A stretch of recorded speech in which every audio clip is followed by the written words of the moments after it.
Hey everyone, welcome to our first live 2 Past Midnight. The thing that Jeremiah said we were never, ever gonna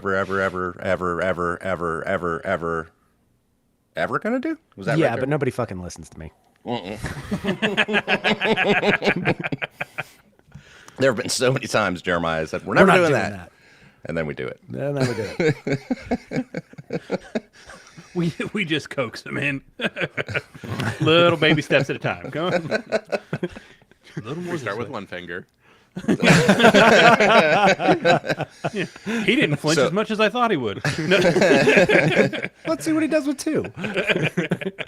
So thanks everyone joining us in the chat, joining us live tonight. We're going to get this rolling here in a second. First of all, I just wanted to get out some gratitude real quick. We covered a little bit of it off air before we started, but I feel like it'd be a good thing to talk about beforehand, like before we start going. Nothing too deep, but look, seriously, the four of you guys, you've been awesome, and I've really appreciated all of the work you guys have put into this and everything you've brought to the table. You've all been great. As much shit as I give you sometimes, it's out of love, and I hope you guys genuinely understand that. But that's all I got. It's been a great 2 years so far. And that's it. What's the last episode? See you later. All right, goodbye, everybody. Good night. You too, Adam. You're still a monster. That's fine. That's fine. I could be a adorable monster, right? Like no, not an adorable one. Like Monsters Inc. Like, do we have the rights to that? Can we? No, we do not have the rights to that. No, if Disney has anything near it, we're not allowed to touch it. Sharbo Tuckus. That's not Disney. Isn't it? No, Not It's yet. I feel like it's incestuous. I feel like it's on its way. Yeah. Brian, how are you doing tonight? Oh, I'm doing great. Just happy to be here. Yeah, Yes. Chris. Like it. Oh, never mind. Sorry, No, Brian. go- Finish saying what you were saying. no, I didn't. go- nope, that was a Chris. long pause. I didn't realize you were continuing. Please continue, Nope, Chris. Chris, how are you doing tonight? I'm good. Excited for our first live. Thank you, everybody, for joining in. And got merch. Representing. And Bruins. I'm representing Pink Faux Hawk tonight. I was Okay. always taught, never I'm be that representing guy. the show that we're actually doing. And, of course, I repping the support Bruins. bears. I support the blackness of the void. Me too. Hail Cthulhu. All right. Good. Ready to rock. Thank you, everybody, for joining. It's awesome. Appreciate it.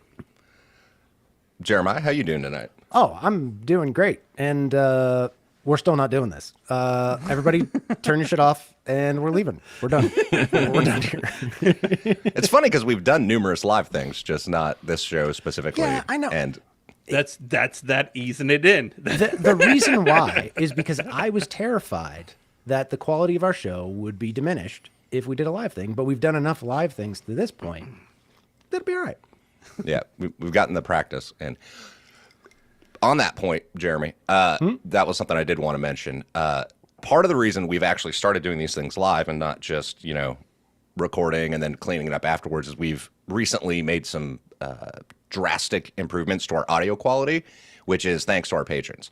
So that's one of the things for our patrons out there. One of the things we've done over the last few months, 6 months, I think, last 6 months probably, we've upped everybody's microphones to higher quality so that we could produce better sounding podcasts. And I hope over the last, 15 episodes, I think it was, it's been about that many that everyone's been on the new mics. And so thank you to our patrons so far. It's been great. And that's where it's gone so far, just to increase the quality for y'all. And hopefully you enjoy that. The money that's come in has gone right back into it. Right back out. Yeah. Right back in. Right back in. Out. In. Revolving out, door. in. Revolving door. Yeah. It's like one of my dogs. That's what he does. He human centipedes the other dogs. That's too gross for this show. Kyle, how are you doing tonight? Not as good as your dogs, but Canine centipede. Yeah. Speaking of which, let's give it to Kyle. How's the basement dwellers? Are they? Yeah. Are you Speaking of treating human them well? centipedes. they speak when spoken to and not any other time. I As you can tell from my fancy background, we don't look at what's behind the curtain, okay? This Wizard of Oz show shall remain here. Oh, do they have a safe word at least, Kyle?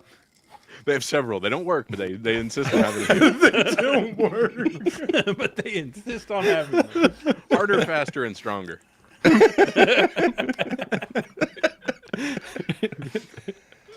Oh man.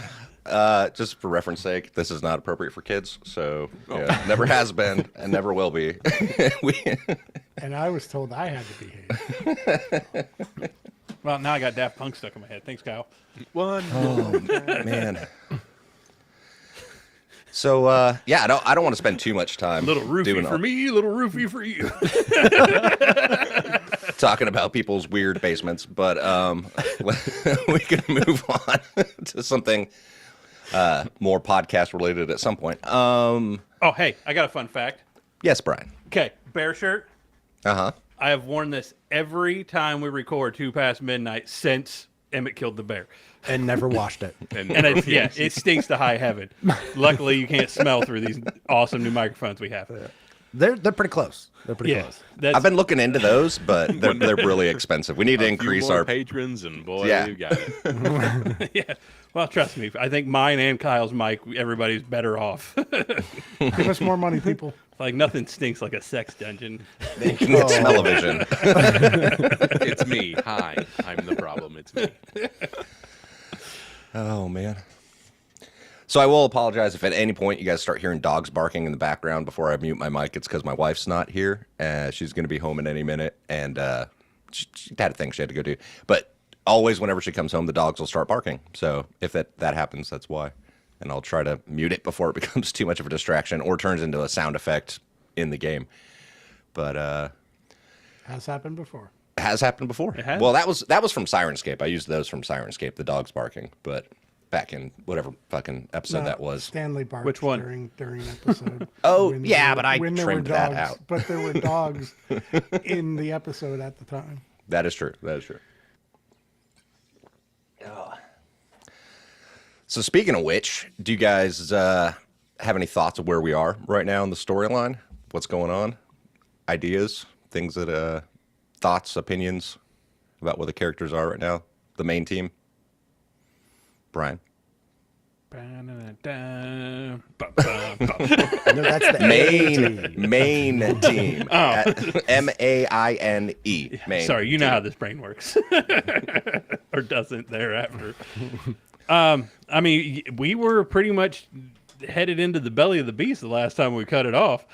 Yeah, that was pretty much where we cut it off. Was let's see, Murph and LT and Emmett were headed into the bunker, moving up to that outside checkpoint outside of it to where they turn their weapons in so that you can go inside. And Valentine was watching from afar, from his yeah. Valentine is watching. Chris. Well, I know Mr. Stan and Harrison are in a million pieces. I don't like that. But Murph is basically an indentured servitude to Valentine. Long as it's So not. there's that, and he's crazy as a jailhouse rat. I've been thinking about it. I think the appropriate term is indentured mercenary is the term we should go with. Okay, that's Right? Like it's that fair. seems accurate. yeah, that seems because pretty accurate. servant seems to have more of a like, can I get you your tea tone to it, whereas this mean- is And he's still crazy as fuck, as Yeah. evidenced by the last freak out. So there's that. Oh, you were saying Murph is crazy as fuck. Right. Okay. Yeah. you thought you were talking about Valentine? I did for a moment. Yeah. Shoe fits. But yeah, that's where Murph's at, and yeah, I think his moral code has evaporated for the most part. Kyle, what about LT? Where do you think LT's at in his noggin? I mean, I think he's still finding his footing as the one of the newer acquisitions. I think he's in a fun little spot where even he's surprising himself, which is kind of cool. Yeah. We had that whole shootout with the that inside, urban warfare thing with the sniper stuff, where he just went charging up into the building and took out one of the guys and ended up letting the other dude go, which was Yeah, a interesting. very un-LT thing. Very, very, very manic this and manic that. So hopefully whichever personality of his will win out for a longer period of time next time. Yeah, we'll have to see how the rest of his development plays out if he lives that long. Come on. Dude, Kyle, you and Jeremiah. I are in a race. how many do we have left in your table? He's probably up to 15 now. Oh, I keep creating new ones. It's Yeah, that's what I fine. mean. There's It's more. like he's got a problem with that. So there will never be a shortened version. It's a never-ending table. Yeah, it'll be a It's just D100 refilled. before too long. Yeah. It's a never-ending tale. You know, I was thinking about this just probably an hour ago, and the song "Rooster" by Alice in Chains popped in my head. That's like Murph and Emmett. Yeah, he ain't gonna die. Not up to I mean, they are, but That's what these bad boys are for. That's what these are for. They decide that. he ain't gonna die. Which I think it's a D10s technically. I should pick that one up because that's the one you roll for the crits. So Yes. so that's the one. That one and this one right here. These nice little dice from Free League. Yeah, I'm very familiar with the crit dice.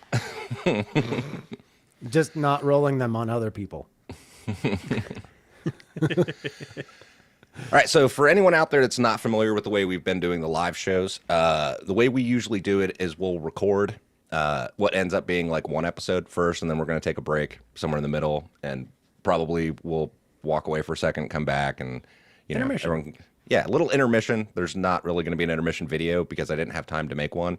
Next time, I'll make Yeah, and the one. one with the snacks in the lobby thing is copyrighted. Yeah, and the video Brian sent me is not appropriate even for our not made for children thing on YouTube. We still would have gotten in trouble for it. But so that's going to be the plan. We're going to do what would be like one episode's worth, cut away for a second, and then come back and finish up the second episode. Just so everyone, when I sign off, it's not really me signing off the first We're time. not The going second time's for real. The second time's for The real. second time, get out. Second one's a psych out. The second one's we're gonna be in the background singing that song that they used to close every fucking bar with at the end of the night in the 90s. Oh, every single one. Which is weird because it's not what that song's about, but not really. But anyway, And a I whole was other- usually there for that time at those bars. Yeah, me too.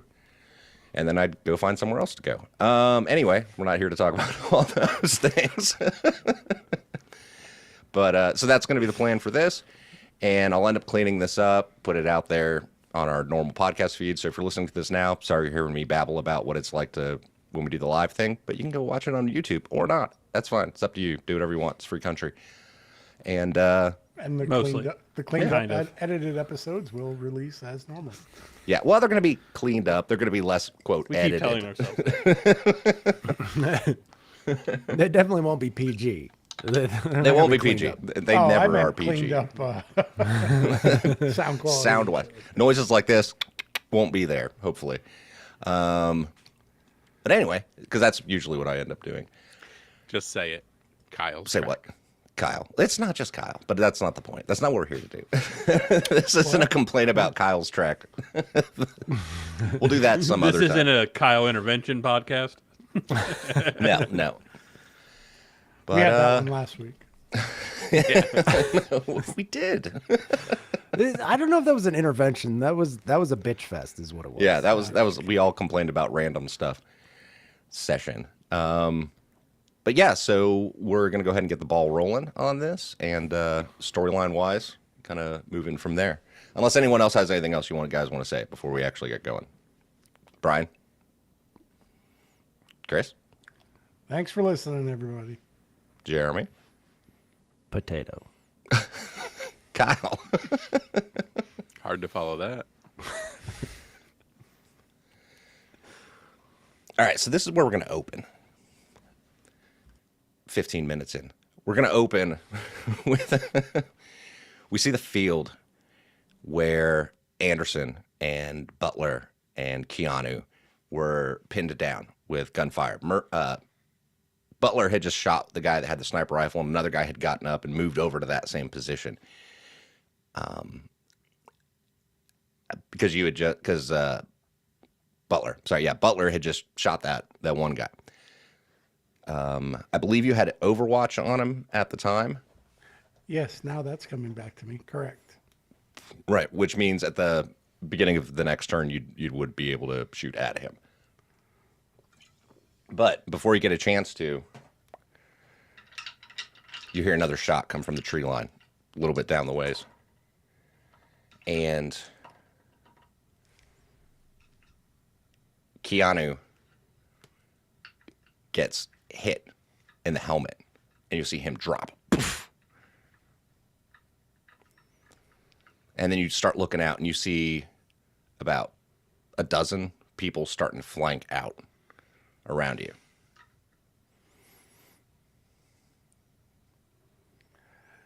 Keanu, kid, you good? You good? You don't hear anything coming from Keanu. You see him laying on top of Anderson. He's about 20 meters away from you. And also about 20, 30 meters behind you is a tree line. What do you do? Peterson, get back in the fight. Nothing. Fuck. Fuck, fuck, fuck, fuck, fuck.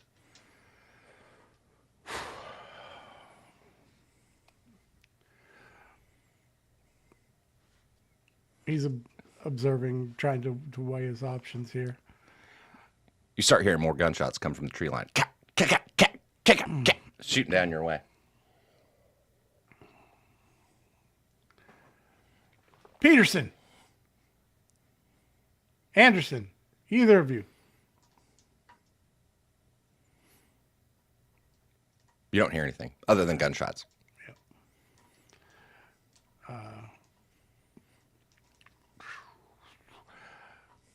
And I've got Overwatch on the spot. Any shots coming from that spot? Yep, there's a guy there. You could shoot at the guy with the sniper rifle. One of the dozen people. Will do. Okay.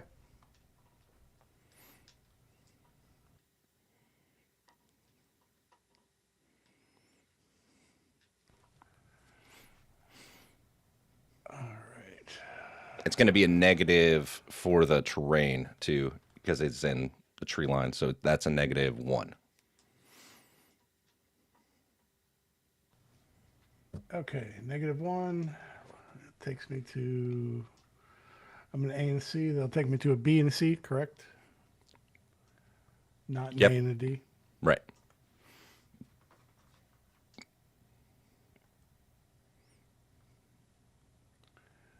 And what do we got here? Don't know why I had those, but I got a miss and a miss. Do you want to push that roll? 3 and a 2 on the die. Yes, I do. Okay.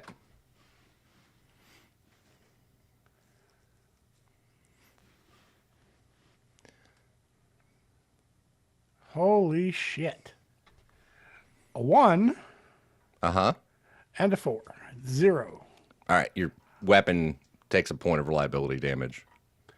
Yes, it does. Yes, it does. But it's not jammed because it's only jams on a 1 on a bullet die, unless you're rolling bullet dice with it. Understood, but he is going to take that as a sign. You still have a fast action left.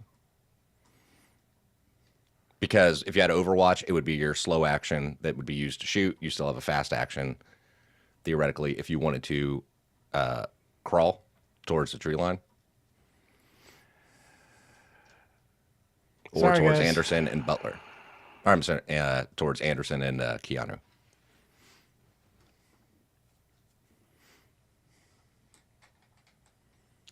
He's going to crawl to them. Okay. Are you going to try to do it in a stealthy way, or do you want to just try to quickly shamble over there? Speed's of the essence. Okay. You can only crawl 1 hex with a normal fast action, but you can roll mobility and it gets you 1 more hex if you get a success on it. Yeah, we're gonna do that. Okay. So regardless of the number of successes, when you're crawling, it's only one more. Okay, so move, mobility. Holy shit! Roll 20 hates me. Thank God they're not a sponsor. A 1 and a 2. Do you want to push that roll? I do. I'm re-rolling the. The 2? That means he's going to take a point of damage. That's fine. Okay. That's better than taking a point of getting shot in the head. Okay. All right. All right. I agree.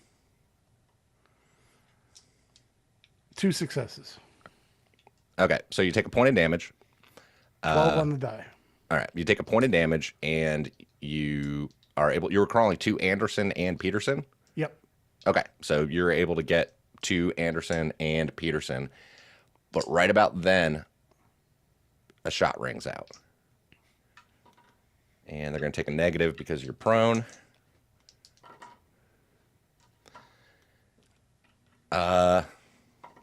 In the Memphis sky. Roll me a hit location. Sweet. We're going to do this one on the die. Chest. All right, so that reduces the damage by 1, which still makes it a crit. Roll a d10.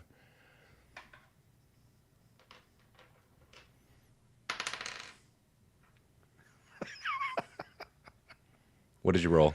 8. That sounds familiar. That's too high. That's too high. Murph can relate to this. Anything above a 5. Yeah, I believe that is torn intestines, actually. Oh, I thought 8. Was 7 is cracked spine. 8 is torn intestines. Do have a flak jacket on, Yeah, that reduced it by 1. and I'm crawling, so He took a -1 for that. No, you don't. It doesn't change on the hit location. That just prone changes the modifiers. Cover makes it so reduces damage if it's chest or legs. Those two things are totally different and do not stack. You cannot be both by the rules prone and in cover at the same time. You're making a face like you don't believe me, but it's in the player's manual. I'm not. This is definitely our last podcast. He's trying to figure out how to unalive himself. No, I was thinking. Yeah. Shit, dude. That is not exactly how I thought this was going to go, but okay. Wow. All right. So plus that point of damage you took from the mobility roll, that's 4 points of damage total that you've taken. Look, total. It should be the crawling was 1, and then 3 from the AK-74 after your flak jacket reduced it by 1. Capacity is 5. He's got 4. All right. Roll me a stamina check, or because I think how often does that happen? What is it on that crit? I think it's a stretch for torn intestines. Yeah, I think it is a stretch. All right. So you see that group starting to move in. They start like bounding in. Like guys are back at the tree line covering as the other ones are moving in. What do you do? Drop my weapon. Okay. I mean, how many guys are coming? About a dozen. -2, -1. So 11. Dude, he's a tanker. This isn't Murph. He drops his weapon and reaches for his med kit. Okay. So he's going to Tries treat. patch He's going to try to himself up. patch himself up. Okay. Yep. Okay. Roll medical aid.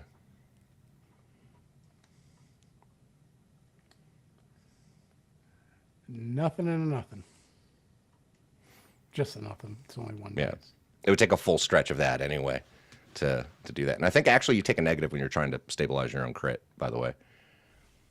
But Makes sense. He's just reaching into his med kit and trying to stop the bleeding. Mm-hmm. I think So I that's think what they told me to do in basic. I think it's balanced out by the med kit now that I think about it. I think it's the same negative and positive. The med kit gives you like a plus one. 1 or a 2, and then you take like a negative 1 or 2 for. When this happened previously, they balanced each other out with a med kit. Yeah. Huh. All right. All right. So we cut away with them moving up towards Anderson and Butler and Keanu laying there in the middle of the field. He's also trying. Sorry, I know you're trying to tell a story. He's also trying, as he's patching himself up. Guys, are you with me? We hear that fading out as we're cutting away from them and back over to Emmett and LT and Emmett, LT, and Murph. That's who's there. Yeah. Sorry, I'm keeping track of like a gajillion different characters right now.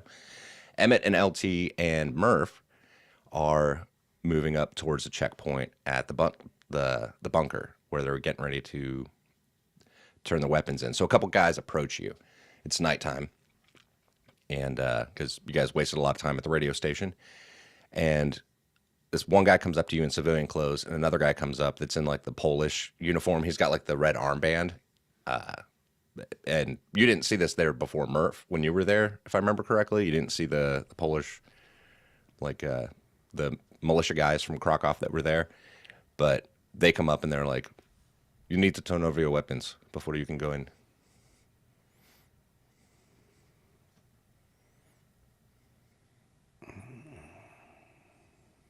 We're going to get them all back, though, right? You're not just going to, we're not like stealing stuff. We're just. Yes, you will them, get right? your weapons back when you Do I when get you like leave. a ticket like when I used to go to the opera? No, we will just randomly hand them out. Yes, we will take ticket. We will keep track of these What things. about my axe? Can I take my axe? No, I'm you may quite- not take axe in here. I took an axe in a church. This is not church. That's what I wanted to hear. All right, here you go.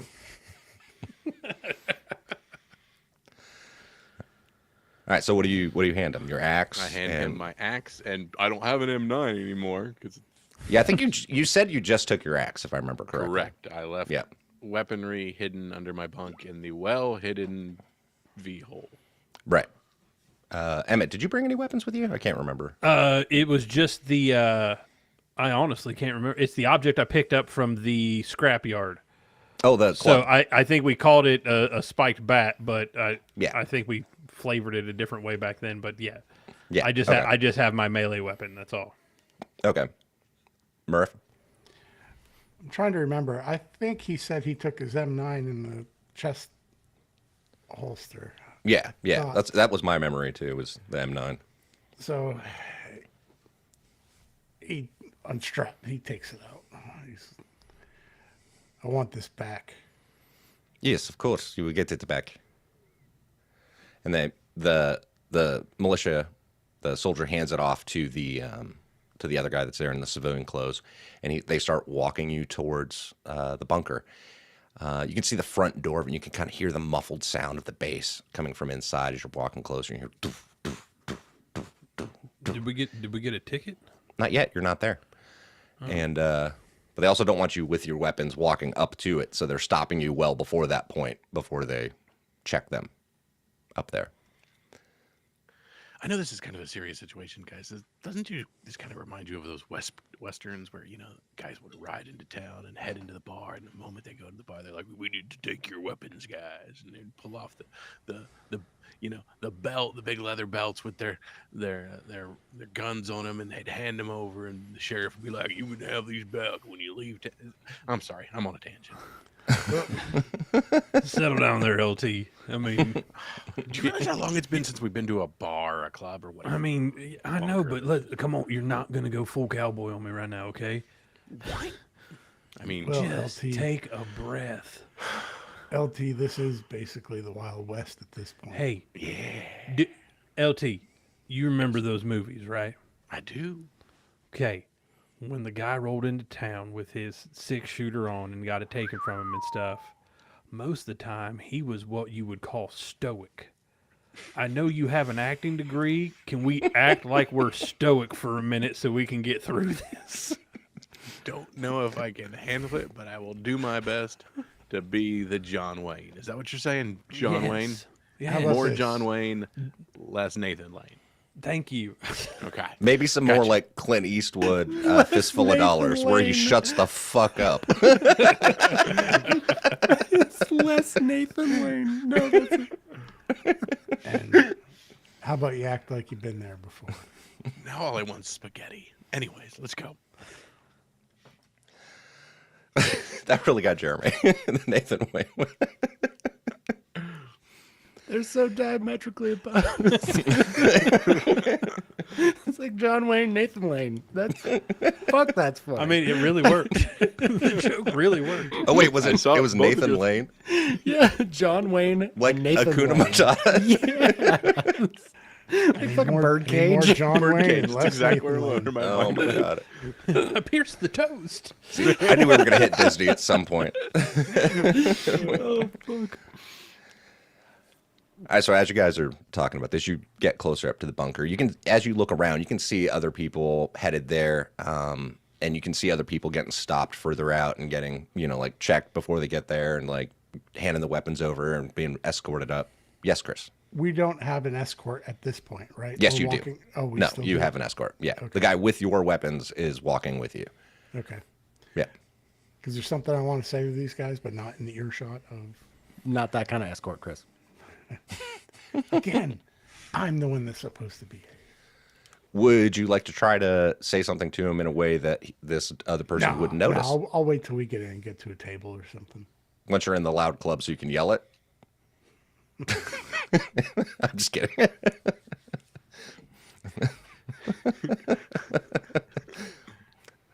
No, we're good. Okay. All right. So you guys get close up to the, you start getting closer to the bunker, and you see the door open, and they escort somebody in, and the person that's with you kind of stops a little bit outside of it. It's like, we wait right here. Hold on. And a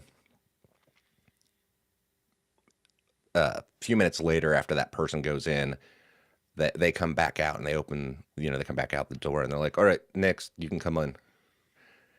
And the guy with your weapons goes in first, right? And like closes the door behind him. And a moment later, like maybe a minute or so, comes back out, and he's got a couple like pieces of paper, just basically like written on it, like 39, 40, 41, and it's like, here you go, here you go, here you go.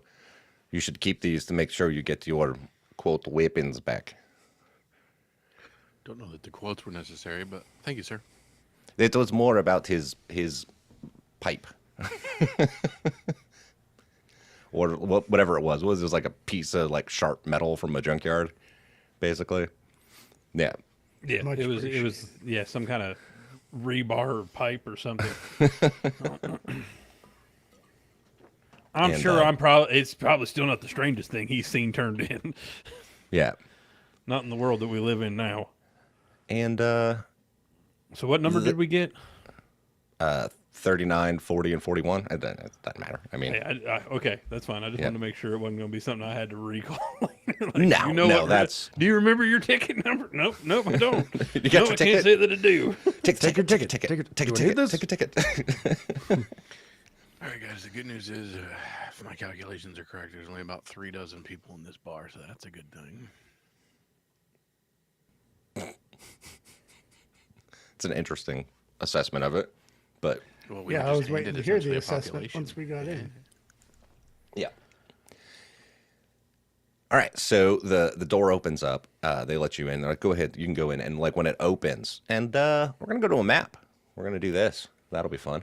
Oh, snap. Map You got an of indoor the map? bunker? Oh, snap. Fuck yeah, I got an indoor map. And That means one of us is dead, just so y'all know. He spent too much time on this for somebody not to be buried in this map. Here's one ambush point. Here's another ambush Oop. point. all right, so I'm gonna move you guys closer so that it actually shows up on this thing. Boop boop. There you are, right there by the door. And I'm gonna reveal what the hallway looks like. Can This is listeners totally- see this? Can the people watching this see this map? Yeah, in the box right there. They're seeing the quadrant that we're seeing over here. I have it covered with the. Anyways, never mind. So if anyone has the top left part of their thing covered with something, they wouldn't be able to see it. Now, right. now I can see it. So that? the door opens up and you see another person there, and they're starting to walk back towards that's actually the person that opened the metal door from the inside. They opened up the door, and you see another guy sitting here at a table. He's got like bandages, like Band-Aids on his face. He looks like he's been in fights, like numerous brawls, right? And probably recently. And but when the door opened, you could hear poof, poof, poof, poof, poof. You could still hear the music, and it's getting louder now as you go in. And they're like, "Go ahead, go in." And you can like smell, cigarette smoke and cigars and liquor and beer just wafting out through the other set of double doors that's just past this guy at the table. He's like, come up, come. That guy looks like I feel. I head on in. All right, who Emmett goes up first? Emmett is walking in, and as the smell hits him, he's got his ticket in his hand still. He looks down at it, and he got the number 41. The number 41 was the firehouse that he had joined up with on the island after he got out of the service. And all the smells and everything just kind of drag him back to kind of sitting outside, waiting for his dad to come out.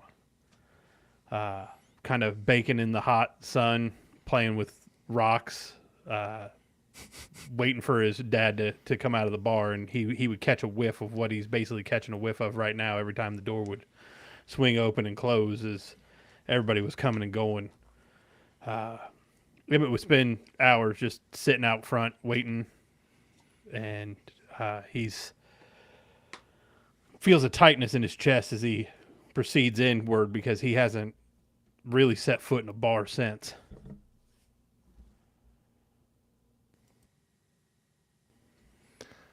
So the guy at the table says, "Come on, is 10 apiece."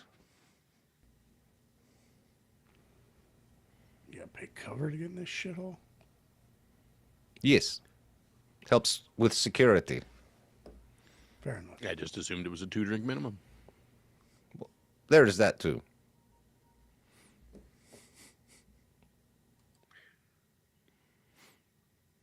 I think I had the bulk of the bullets, or did we divvy it up?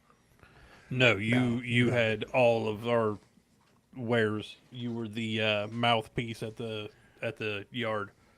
You're the money bags. All right, so I hand him 29.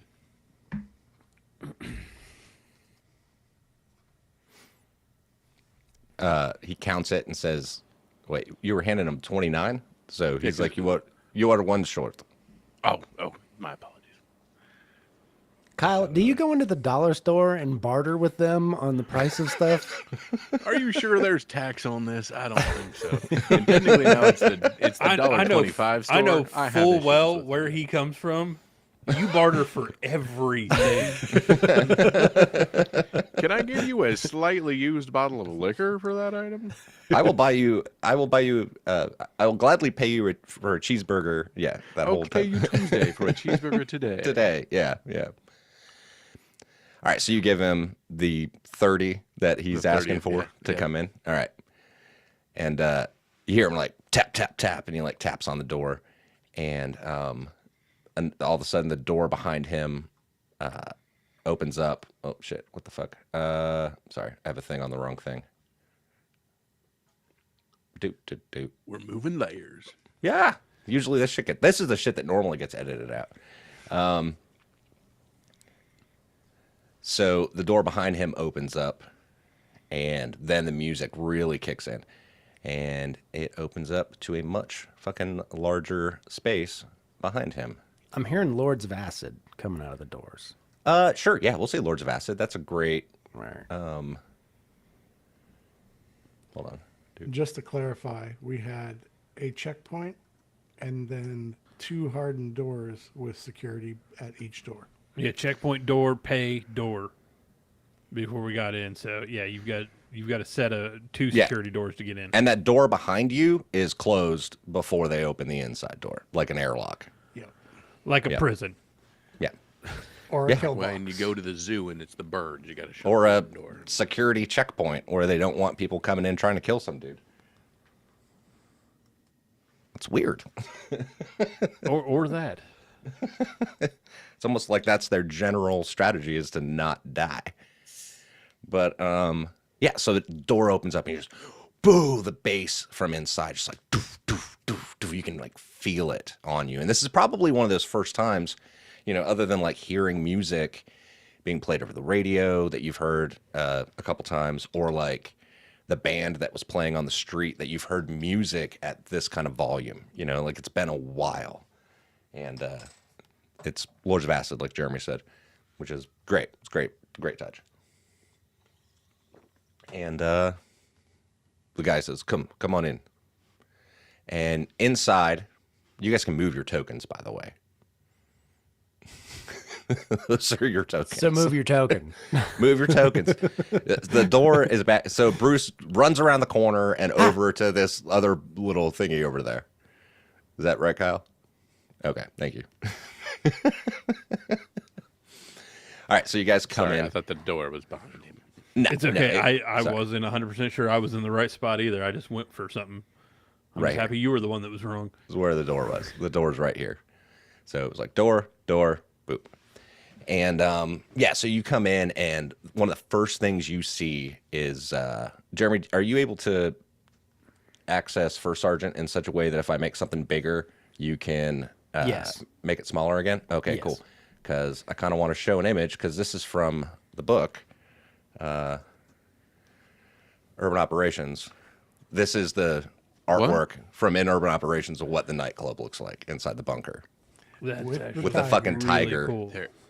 Is that You know what? Saddam? Let's make it better for everybody else. There we go. That's actually That does sweet. look like Saddam. That's pretty good. Well, the guy with the beret? Yeah, it looks a Yeah, little on the bit like bottom Saddam. left. Yeah, it does. It does. All right. So this is what it looks like inside. And you can't, there's a little bit more than whatever you said. You said like 3 dozen, I think is what you estimated, if I remember correctly. It seems like there's more than that in here. So maybe people didn't bring Yeah, weapons people in. that didn't need things checked. Didn't Kyle's need weapons checked. poetic license. Right. You can make that image smaller now. But one of the first things you do notice is a fucking Siberian tiger in the middle of the dance floor in a cage. And off your right-hand side, you can see a small little like bar area. Straight ahead of you, you see another bar directly up front, in front of you with 2 bartenders. And then you'll see a couple other people like moving little carts around. Like they'll have little carts with like drinks on them and shit like that.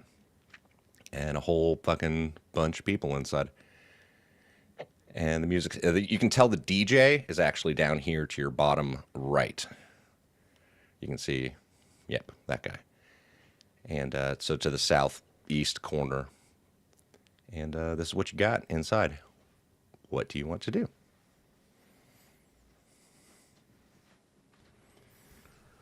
Emmett will, I guess, move over to. He would move over to the bar at that south corner, somewhere where he's kind of got his back toward the, away from the door, and can see the rest of the layout of the room, and would try and get bartender's attention to get a drink of some sort. Mm-hmm. And kind of post up in that general region, just observing what's going on. Mm-hmm. Oh, if you notice, I labeled these hot dude bartender, hot girl bartender, and then hot girl bartender. Because like when you walk in, like you actually notice, you're like, oh my God, like the people that are the bartenders here are probably the most attractive people you've seen in a very long time. Also, even the dude, you're like, he's kind of hot. He's Murph's like, really, Emmett? Really? so there's that. Can't go to the hot girl bartender, can you? I mean, Emmett was more looking at location within the room and sight lines. Multitask, brother. All right, so you move up. They weren't shitting us about the tiger. All right, so you're moving up to the bar too, Chris? Yes, sir. Okay. All right, so you move up to the bar, and there's a couple other people on the stools. I just don't have them on the board, and assume there's some people on some of these stools. And you move up there, and the bartender walks over after a minute or two. You could talk to them if you want to now, Chris, before the bartender comes over, if you wanted to relay some information. Guys, no matter what, don't mention Valentine or any of that shit. We're just here having a good time. Hey, do you know a creepy guy with a neck tattoo? You look over, you see a creepy guy with a neck tattoo. Ah, crap. And another one. And Another one. Something tells me I'm the one that should have stayed home, and he's the one that should have come in here. It seems like he would have blended in just fine.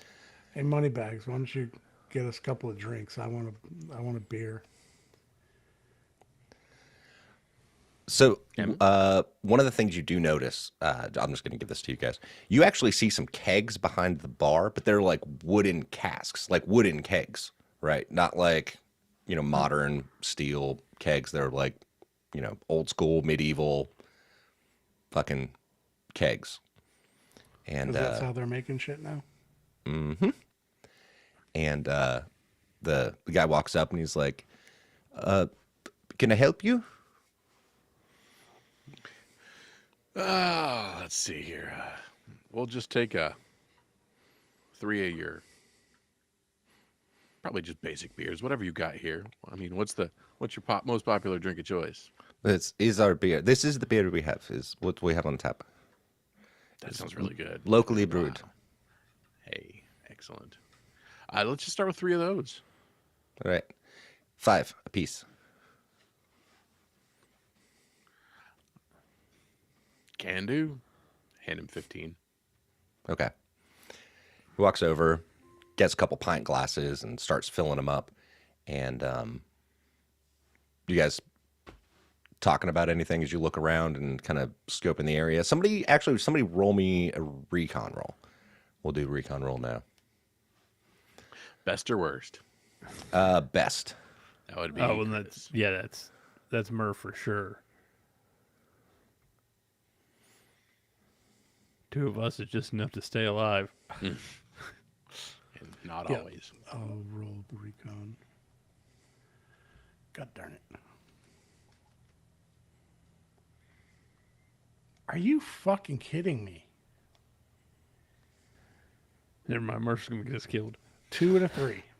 Whoa. Yes. Okay. Yeah. And you can't push it. It's passive. Yep.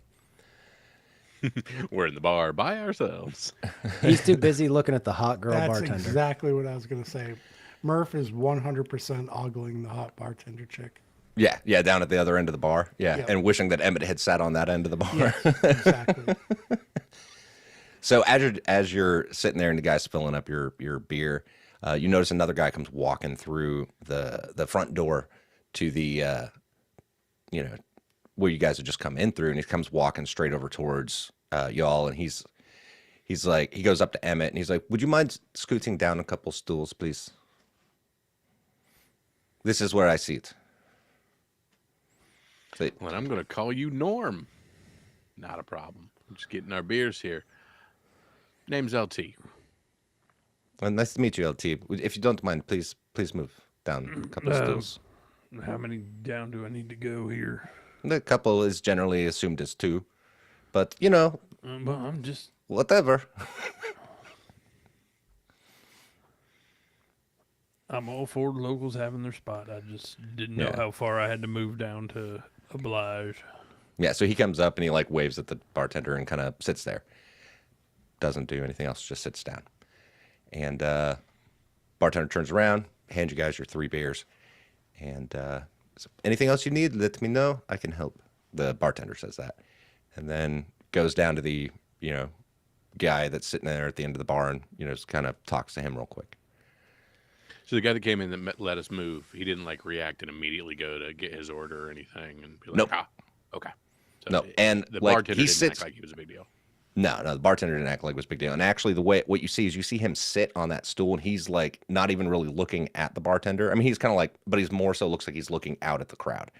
So if you were to piece together the information, it seems like he's security here, and probably the reason he sits there is because there's a set of double doors right behind him, and that's why he usually sits there, is because of those double doors.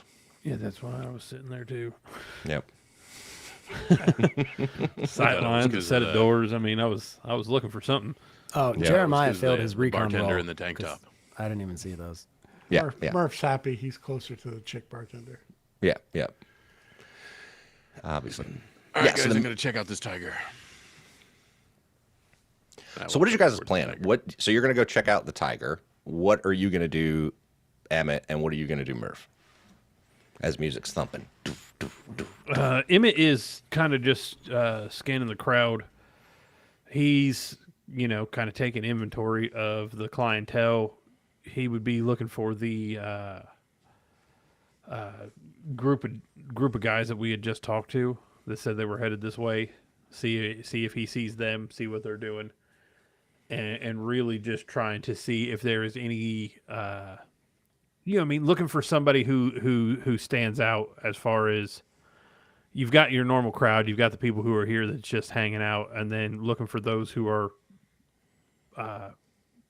actively doing business versus just hanging out, having a good time. I'm over playing with the tiger, but while there, I am both looking for anybody I can clock as what I think would be Americans, and what I, also looking for the group of guys that said they would be here at some point in time. Those are my two big things. What in the heck is going on? There's a guy with a bazooka. No, I mean, those are just what these tokens look like. So I had to check an axe, and he got. You got you with a bazooka? Jesus, Really what the feel hell? like you should have paid that guy. You tried No, to cheat no. him $1, $5 more. You could have had a bazooka in here. I don't have blue tokens that don't have guns. So these guys have guns. So as you look around, wait, who was looking for the guys that you guys had met previously out on the street? Both of us were. Both Okay. of us were looking for the guy the NATO soldiers that we had run into.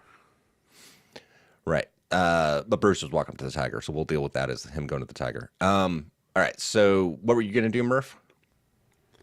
So Murph is torn, not just, but he's looking around and like having almost a memory of this is the type of place that we would go get fucked up after a mission and tear it up and probably start a fight and act like drunken special forces guys. But the other side of him, which is going to take over, is like, this isn't unwind time. We're still working.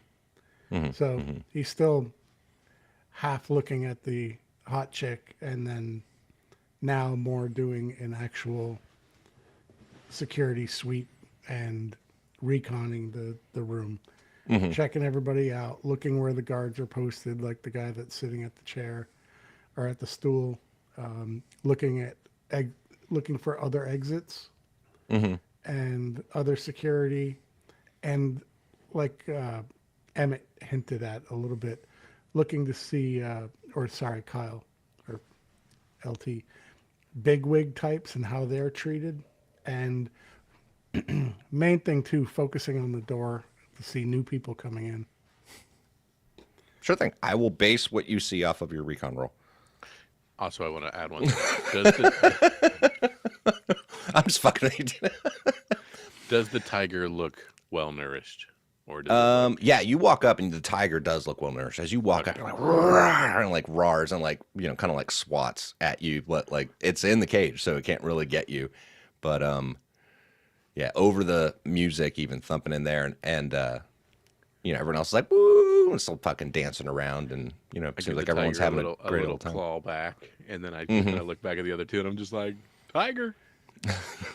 Stick your arm in there. Yeah, real John Wayne. Ah, darn. Dude, Emmett, over John Wayne in, never ran into a tiger. Over in the south west corner, you do where those blue guys with the bazooka, The and Blue Man Group. Yeah, the Bazooka blue Joe man group over there. in the corner. Yeah, you recognize the captain that you had met out on the street, and the other two guys that were like NATO soldiers, and the other guy in civilian clothes. I just didn't want to put another civilian token out here, so the guy with the bazooka is the guy in the civilian clothes, and you see them over there.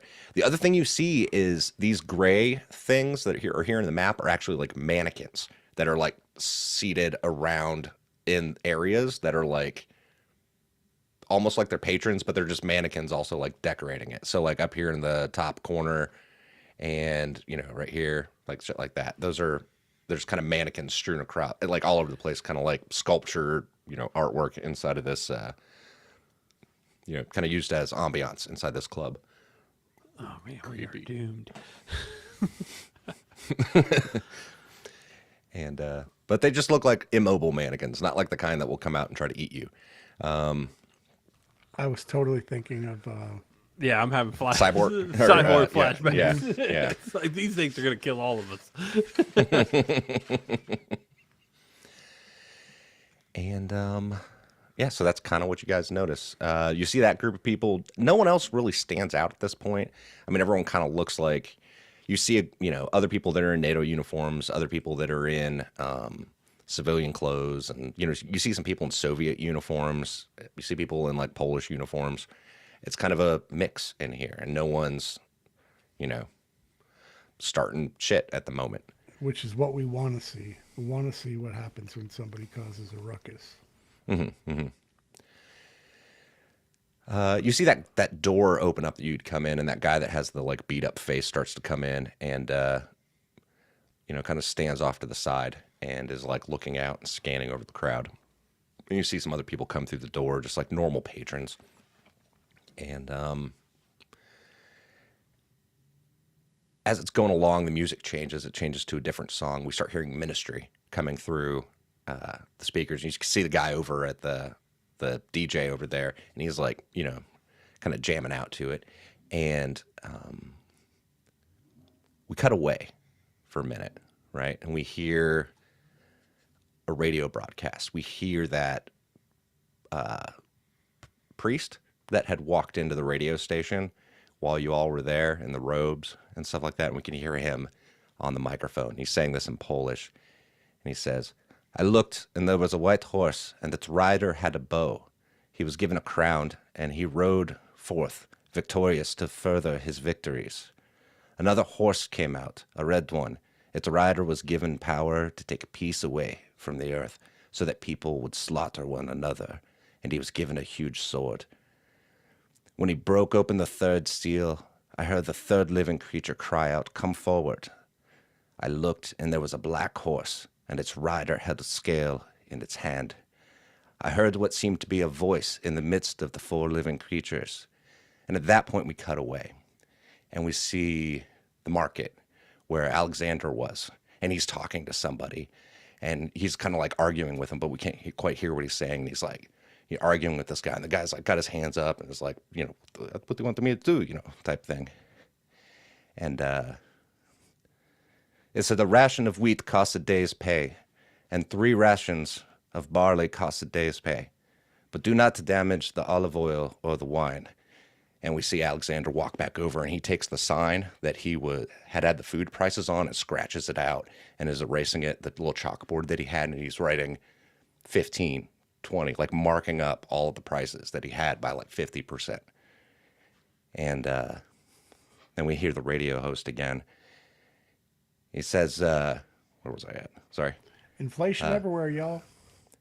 "When he broke open the 4th seal, I heard the voice of the 4th living creature and cry out, 'Come forward.' I looked, and there was a pale green horse. Its rider was named Death, and Hades accompanied him. They were given authority over a quarter of the earth to kill with the sword, famine, and plague, and by means of beasts of the earth." At that, we cut away, and we see the refugee camp on the edge of town.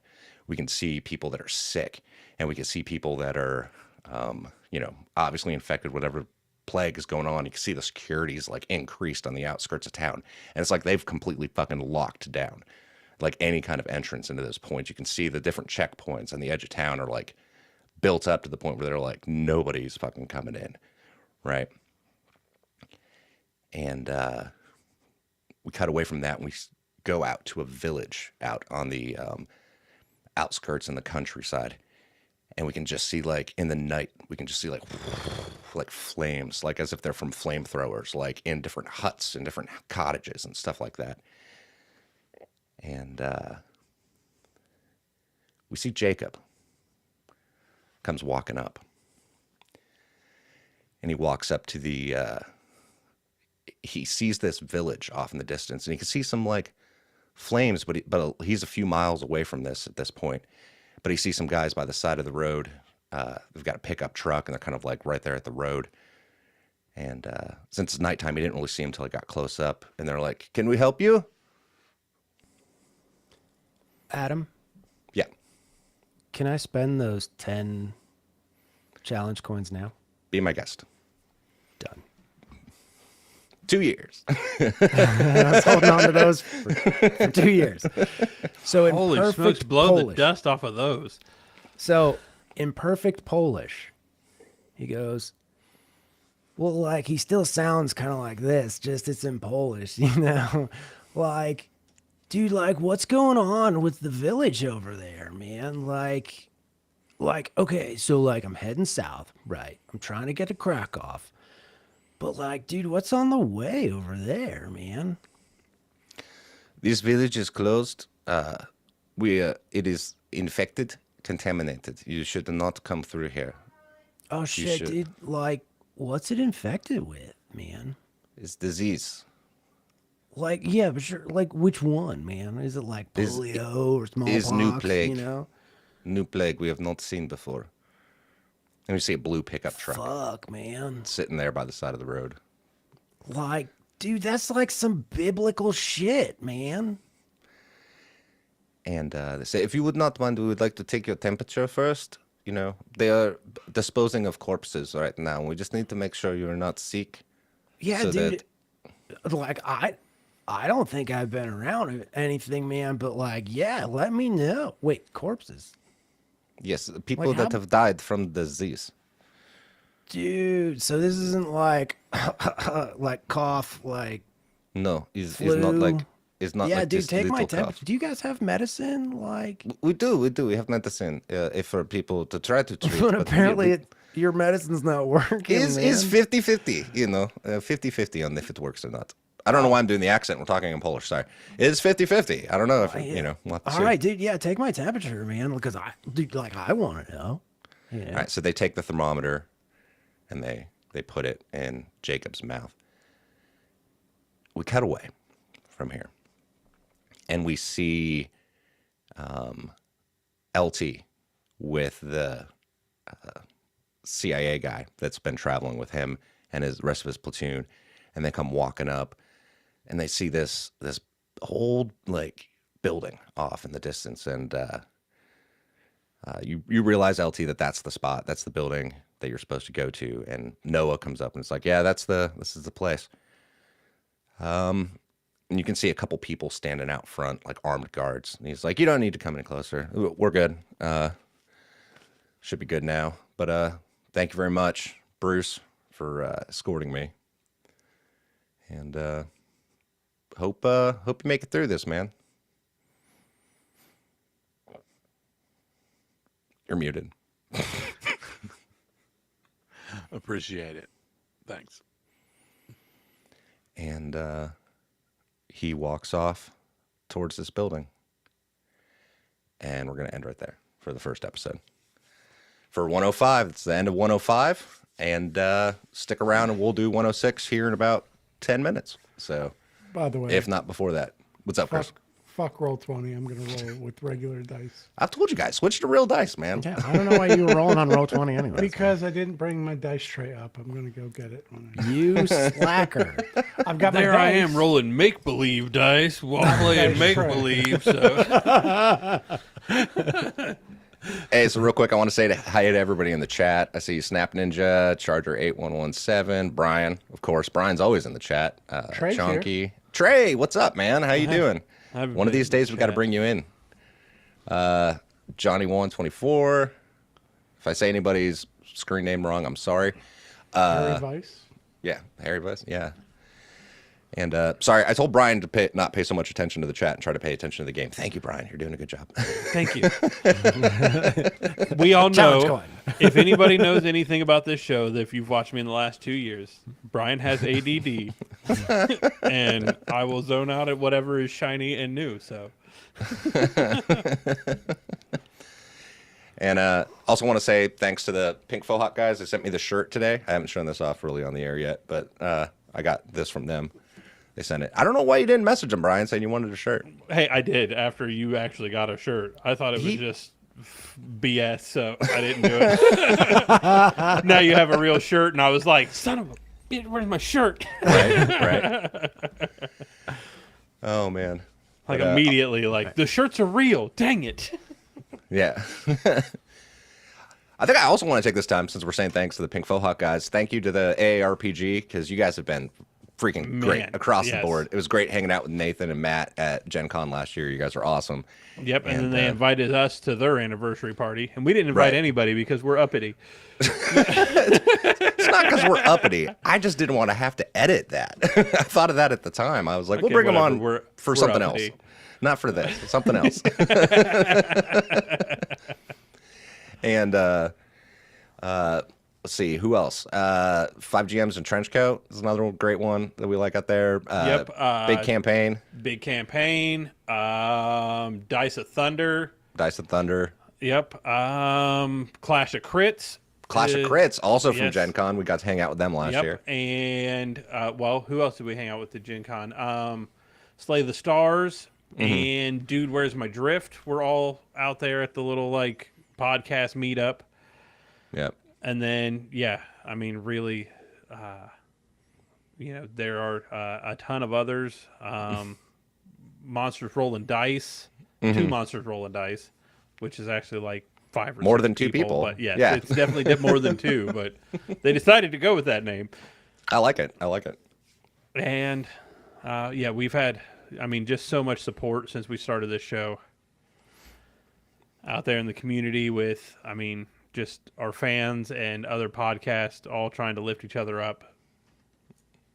RPG Goblin. RPG Goblin, shit. Yeah, we didn't even mention Willow. Willow's awesome. Yes. Willow, if you stumble upon this, which I don't know why you would, but if you do decide to watch this, hey, what's up? yeah. She's been a little hit or miss recently. She's been kind of moving and whatnot. So yeah, there's a whole bunch of stuff going on in IRL. I'm assuming. Yeah, we're taking our 10 minutes. Yeah. I'm assuming you guys mentioned the AARPG guys. Yeah, that's where they we were started. The second people I mentioned. I thought so. Just they are the second people we mentioned only because they didn't give us free T-shirts. So I had to mention that's the where free you ended T-shirt up. first. That's where you ended up. Sorry, send me free stuff. Send me free swag. I should have. I mean, admittedly, Crit second because they sent me they gave me a button. Adam, are you going to change your ARPG shirt? hasn't given me anything. No, I'm not doing it tonight. I decided you're not going to change your shirt. No, I'm not going to try to trick people into thinking we recorded these at 2 different times because they could just find out by watching this that that's not true.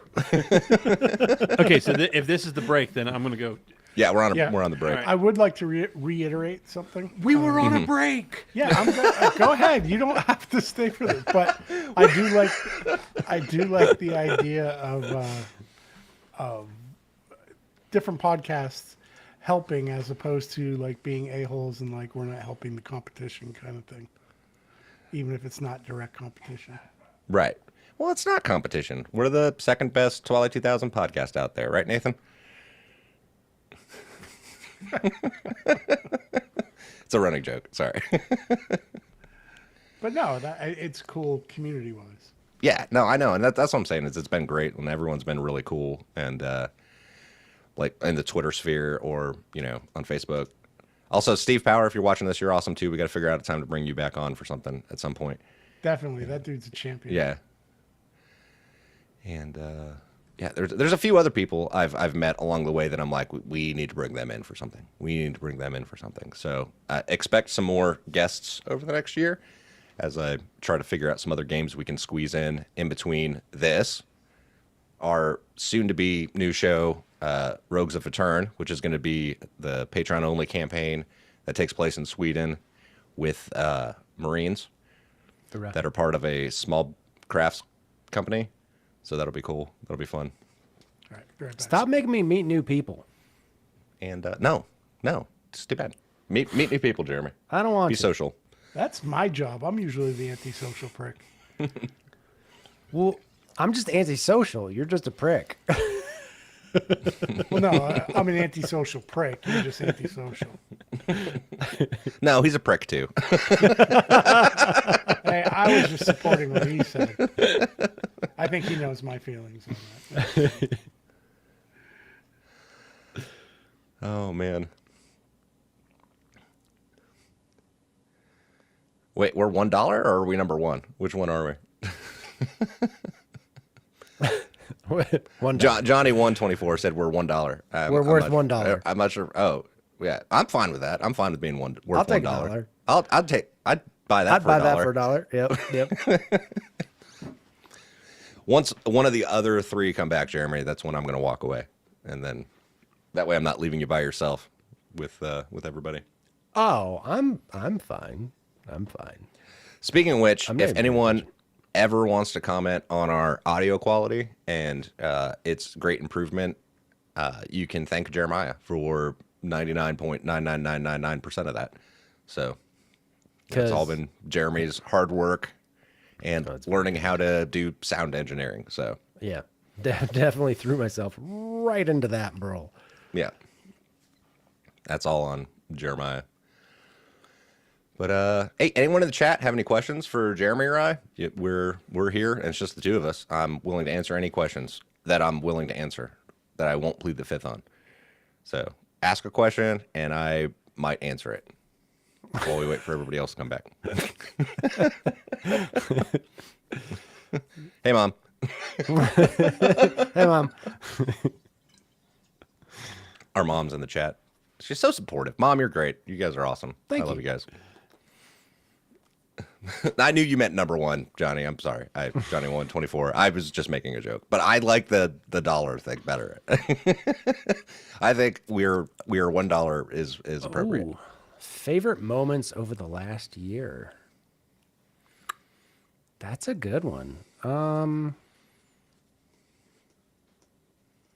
Stanislav and his wife. Period. Yeah, the death of Stanislav and Harrison was one of my favorite things we've ever done. Like that. Yeah. Yeah.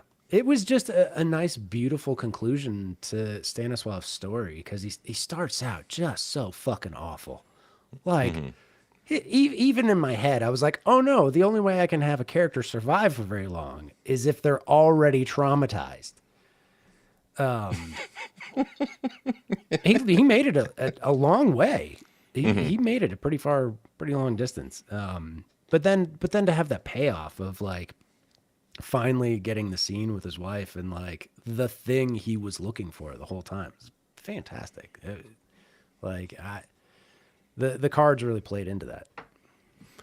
I think one of my favorite ones was the somewhat GM Fiat dream nightmare sequence where everyone was having different nightmares where That one everyone was got fun. drugged. I loved that. I love shit like that. I That thought one was fun. Well, and like the card was that they were going to try to rob, like, you know, behind the Behind the screen, curtain. behind the curtain. Like the card was that these guys were supposed to be all nice and offer you guys food and then try to rob from you like later on once you guys go to sleep. I just decided to play it up in a way that, you know, yeah, seemed appropriate storyline wise and gave me an opportunity to reference other shit and do it in a slightly poetic way. Oh, what was the funniest? That was the funniest. Oh my God. I don't even know. That's I don't know. Harrison and Stanislav getting blown up. No, I'm just kidding. You dick. No, the funniest, and this is my own sick sense of humor. The funniest fucking part of it was Murph freaking out and reversing the truck into the church. I Oh, my was God. laughing my fucking ass off like the whole time. Yep. It's like, yep. I can't believe he's doing this. I can't believe he's doing this. Oh, okay, we're just going into the church. Here we go. That was amazing. What was the question? There were two questions: favorite moment from the last year and funniest moment from the last year. Funniest moment for me was when we finally were solving our rations issue. We shot a bear, and I was so friggin' happy. We finally had a copious amount of food, That was the first year. and it was so amazing. And then it was irradiated, and it he's meant still nothing, salty and it about was it. all turned out to be a horrible thing. And I went from very just fun, just yeah, it's great, and then just it's all bad. We're all gonna die if we eat this bear. I mean, that part was pretty funny for me. So that's yeah. But I was laughing about it inside before that actually was revealed. Chris, Brian, favorite moment from the last year or funniest moment from the last year, or both, if you want to answer that question. I was waiting until someone else was here, so I didn't leave Jeremy all by himself. Go ahead, Brian. I'm thinking. Funniest moment in the last year. I don't know. I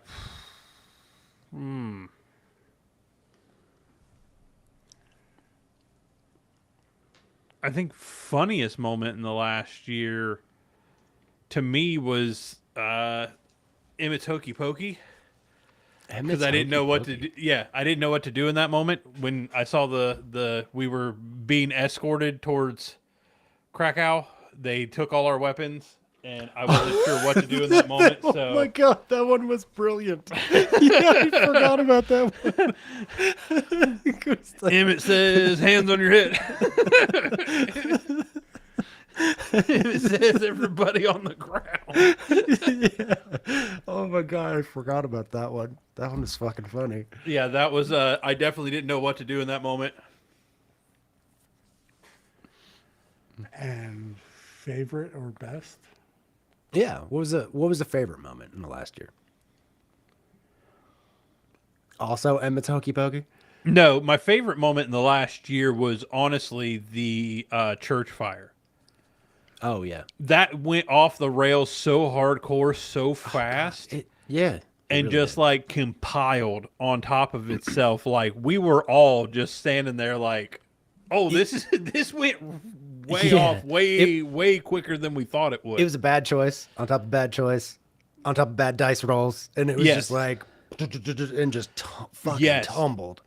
Yes, and I mean honestly, that was my favorite moment. 'Cause I think since what was it? Since Parju, when I found out that Urban Operations was the devil, since then my heart rate hadn't been that high until that moment, because it was like, oh, I'm gonna actually die right now.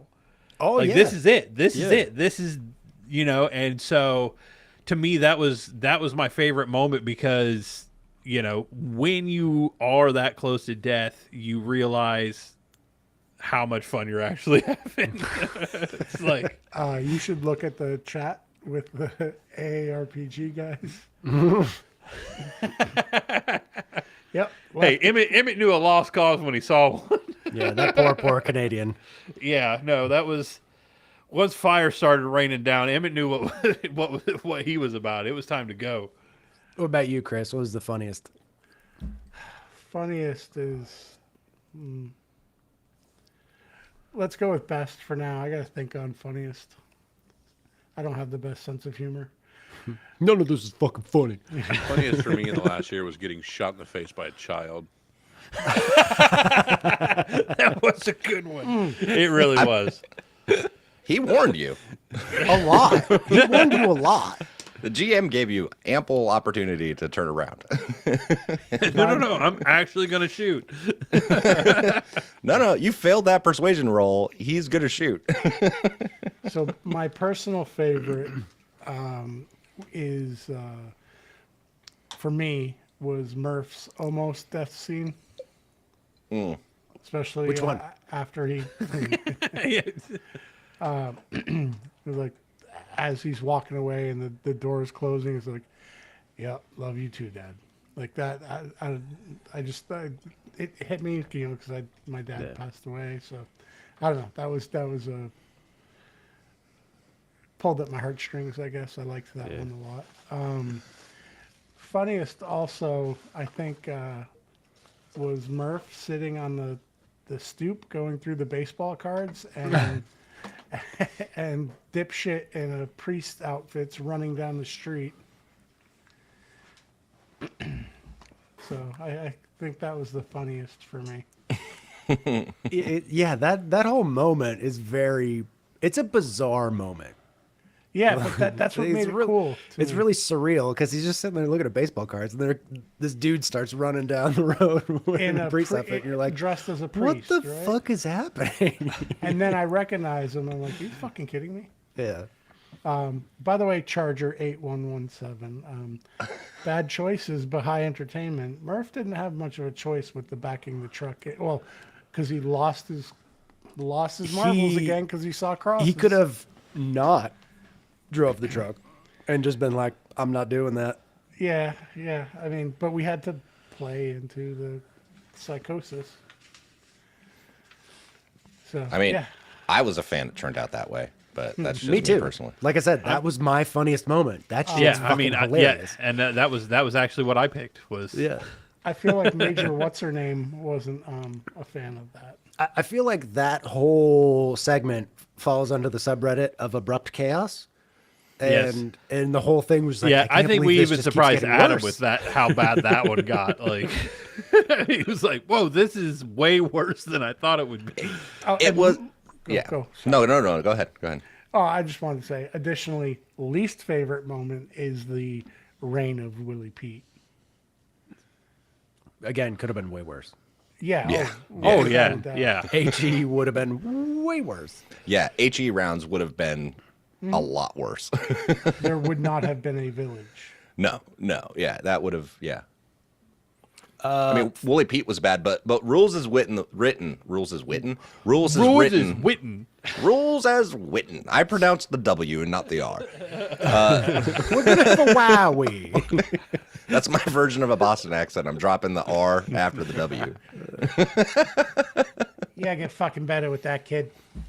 Say something that ends with an A. It's a wicked pisser. Yeah, with an R at the end of it. No, but anyway, yeah. I mean, rules is written the way Wooly Pete works is it's actually, I think, slightly tamer than it should be. It's bad, but it's like, I feel like it's probably worse. Like it seems like it's easier to put it out than it, like, by the rules Actually is. than it actually is. Yeah. But- Well, I mean, I've enjoyed both of the times that you've shelled us. I mean, they've they've all been so enjoyable. First one It was works. cool. See, it works out great because Brian's a masochist and Adam's a sadist. You know, that's Thank you, sir. May I have another? I'm a masochist. So Johnny124 wanted to know how many of us are vets. That's 3 of us. Myself, Jeremiah, Ura, and Chris. So I was a Navy corpsman, Jeremy was a Marine, and Chris was in the Army. So there's an answer to that question. Jeremy's the only one that's been deployed, though, I believe. Adam was deployed, right? Oh, that's true. Wait, sorry, you Adam. would? Yeah. Adam, I'm sorry. I mean, I was deployed during peacetime. Yeah, that's what I meant. I meant combat. Oh yeah. Yeah. I got real close a couple times, but yeah, that was about it. Yeah. Oh, thank you, Shane. That's awesome. Shane said that he's running a solo game for a buddy of his. He's taken major inspiration from us with some kind of out there twists. Appreciate the comments and the Discord when I've posted stat reports. Shane, seriously, if you ever want any suggestions, let me know. Just message me on Discord, and I'll Oh God, don't give you some Watch ideas. what you wish for. don't hate your friends the way Yeah. he hates his. I have some ideas that won't work for my campaign, but might work for yours. Yeah. Well, I think it wouldn't work for Adam's campaign because he already knows I'm like sitting on the edge of suicide anyhow. And here comes Delta Green. Just Cthulhu comes walking in over the tree line. and shit. Yeah, we got Shoggoths coming up out of the woods. That'll be cool. It's weird. Like, I think Murph and Emmett are in similar places. Well, I think Emmett is more of like suicidal. Murph is more of like on a death wish. No, I mean Emmett. I think where Emmett is currently is more of a just trying to hold on to the last fragments of hope that, you know what I mean, that society can still be rebuilt and that Keanu could be out there, that there is a regular life to be had outside of this war. Right. Murph does not feel that way. Oh, we know. Murph Yeah. thinks this is regular life at this No, point. Murph is dead set on being a CrossFitter. Wait, I'm sorry. A CrossFitter? Is he flipping tires or what? I don't- No, because he sees a cross and then he has a fit. Oh, but I got it. How long you been holding on to that one? Huh? Oh, How that long you one been I holding wrote down weeks ago. It's he's got his notes. it's in my bad dad joke book over here. Hey, I'm gonna say, based on the prayer that Murph said on the cot, he's looking for, like, trying to be good and redemption, but I think he's yeah, maybe Shooting innocent civilians in the I think street that was after. based off of a tattooed sadist. I think Murph is a little pathological at this point. So, Close. Johnny one, that it was from the get-go, it was really important to me, even before we even started playing the game. Adam and I talked about it, and I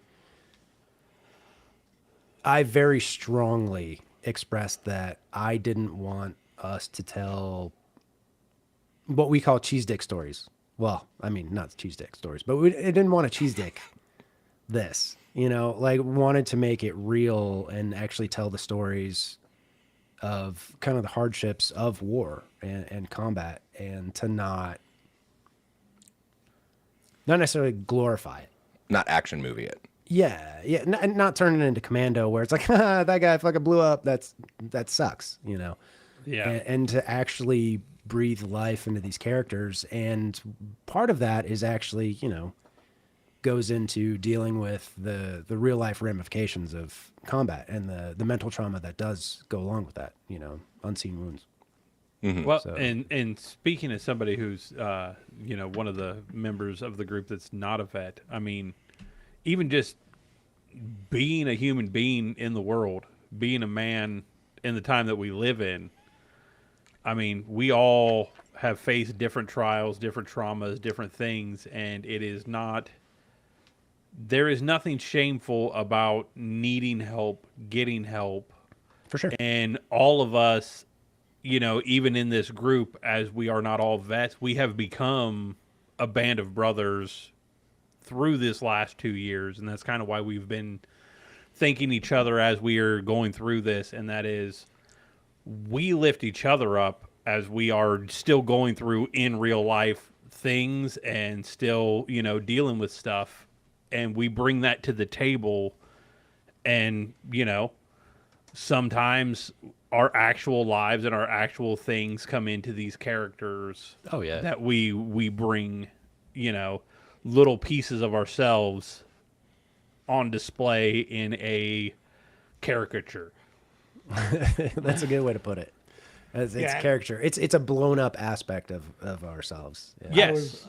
I mean, Sorbo from our Pathfinder one, definitely is, a piece of me. And then, even Charlotte, being the old woman from, that's still a small piece of my personality that comes out in this. And just, there is nothing shameful about needing help. There is nothing shameful about, a good friend of mine pointed out, if you need a personal trainer, if you need a doctor because you're sick, if you need somebody to help with your head, it shouldn't be shameful to need help from time to time to be able to be a better person when it's all said and done.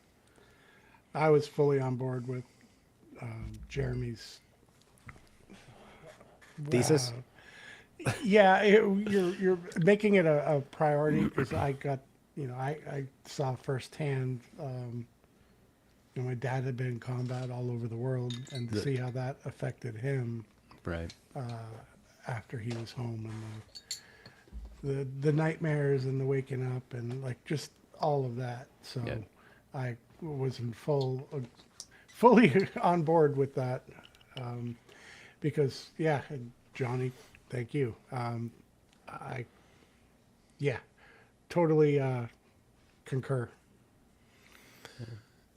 So just to throw it out there real quick, since we're on the topic, there's a charity out there, a couple of them that are really great along these lines. There's Camp Hope, which is in Houston, Texas, specifically focuses on PTSD for veterans. And that one actually is the male side of it. And then there's also a place called Camp Shield that focuses on female vets, because I figured they, for some Also reason, dealing with PTSD. yeah, also dealing with PTSD. But they like to, separate those into different places for obvious potential reasons. And so if you're interested in that, the one for Camp Hope is ptsdusa.org, and the website for Camp Shield is just campshield.org. So if you're interested in that, I should throw the links into the description for this, and think about, supporting those things and those soldiers that return, soldiers and sailors and Marines and airmen and whatever. Service members. Service members. Yeah, there we go. That word covers all of them. Combat vets. Yeah, combat vets that return, from war different than they were when they went. And anyway, and they help out with a lot of other things too, like they also focus on recovery from addiction, because a lot of vets with PTSD will also have other problems like alcohol addiction or drug addiction, things like that. So I know it's weird, right? It's weird if those you don't things come have together.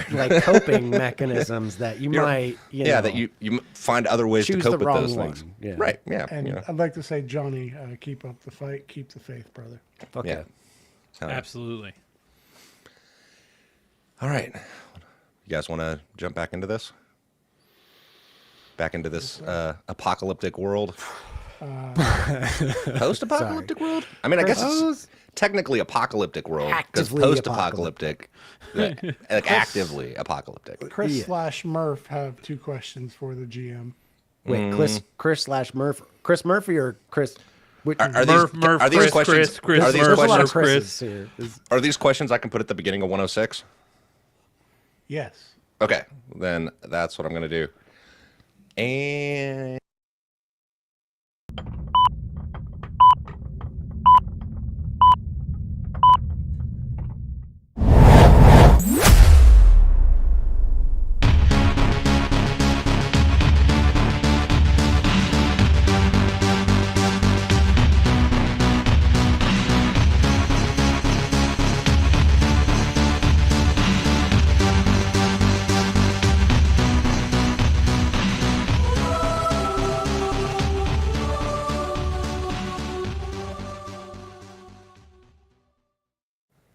And we're back. Welcome to episode 106. For the people that are here live, it was just, I don't know, 2 minutes ago? 30 minutes ago, 20 minutes ago that we finished. Oh, geez.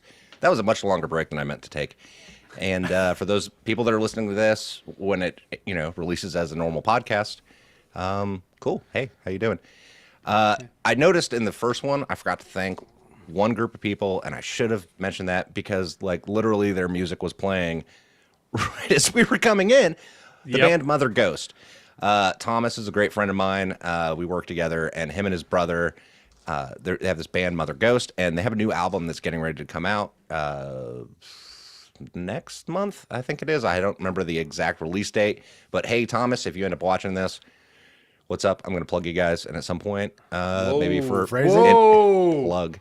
Whoa. And at some point, Hey, I want to interview him once a new album comes out. So, and actually, they wrote a new song that I'm going to use for the Rogues of Return one. He has this new song, and I don't have anything here that I can play as a clip, but it's freaking awesome. It's pretty awesome. Jeremy and Brian, I think that all 4 of you all have heard it, right? You guys heard the clip of The intro song music? they did, the intro music I was going to use for Rogues of Return, our new Patreon only in If Sweden, we the Marine did, one? I totally spaced and have not remembered that you sent that to me.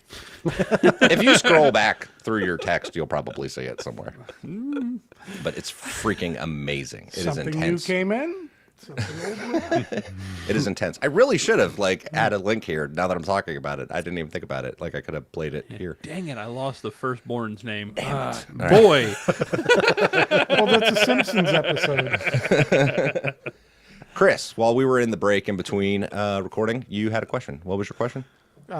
Murph has a question for the GM, but really me. Two questions. One, how's the beer? One question, two parts. How's the beer? Oh, yeah, we didn't even cover that. We'll worry about that in a little bit. What's your next question? Roll stamina. Two. Are there any other exits in the building, or is it just the main one? I told you I was going to give you the info you got from your recon roll. And you were too busy staring at the hot bartender. This is one of those times where you have to accept the shitty dice roll, Kyle, and go with the situation. And not Don't fight blame it. Kyle. Don't blame Kyle for that. No, the kids. The kids. It's the kids. Too soon. You rolled for shit, so we're dealing with that. I don't right know now. how many times I've told you, Adam, I refuse to take responsibility for my own actions. I'm not saying take responsibility. I'm just saying it's a crappy dice roll, and don't get mad at me when I give you the information for a crappy dice roll. Nope. Games are supposed to be fun, Adam. Games are supposed to be fun. Yeah, I thought we were doing I'm this having to fun. relax and enjoy. I'm having fun. I'm having fun. We're not getting shelled, so I'm having fun too. Someone roll me a d6. I need a union steward. Ooh. Weatherman. I rolled a 6. Yeah, boy. It's going to be sunny when we die. That's not what we were rolling for. Yeah, be careful whoa. because I rolled well during the artillery and that didn't work out. All right, Wait. it's going to be, like I said, sunny when we die. Just supposed to roll high? I still stand by that. That was a joke for the referees out there that have the urban operations book. Anyway, the reason why I haven't Book rolled a bound d6. in human flesh and Well, okay, that's the other thing. multiple killed. Klaatu, Nektu. Rata Niktu, wasn't it? Klata Rata Niktu? There, I said it. Family podcast, guys. Family podcast. That book can eat Yeah, a whole that- bag of dicks. Yeah, that book is actually bound in dead character sheets. That might be accurate. That might be accurate. No. Oh!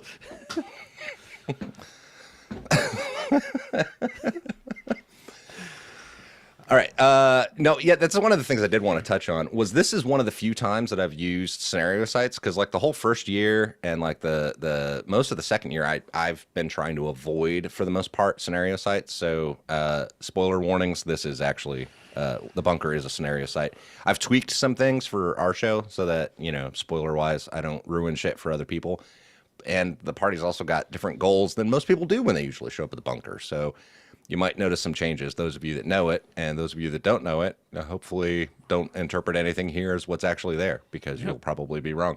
Yep, most people aren't showing up here looking for hookers and blow, you know what I mean? Actually, I think they are. I think that, maybe not blow. I'll bet you they're not getting much of that coming in. But Speak for yourself.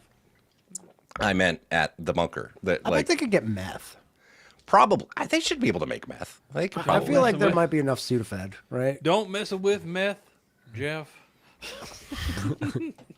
I just realized we went all of 105 without. Oh no, with Jacob. I guess we had Jacob in there. What, talking about drugs? No. Yes. Oh. No, I was thinking about Jeremy not Oh. really having a character going in that whole last episode of Oh, 105. well, that's So. I was entertained. Good. I was having fun. I don't know. Are you not entertained? Chris, Brian, you guys having fun so far with this nightclub? It's kind of a different I environment. don't know. than I we've need done. a union steward to define what fun is. Kyle? Because y'all keep throwing this fun word around, and I, I really found a feel like we tiger. all have different definitions of what it means. And I Chris? found a hot bartender. He seems nice. All right.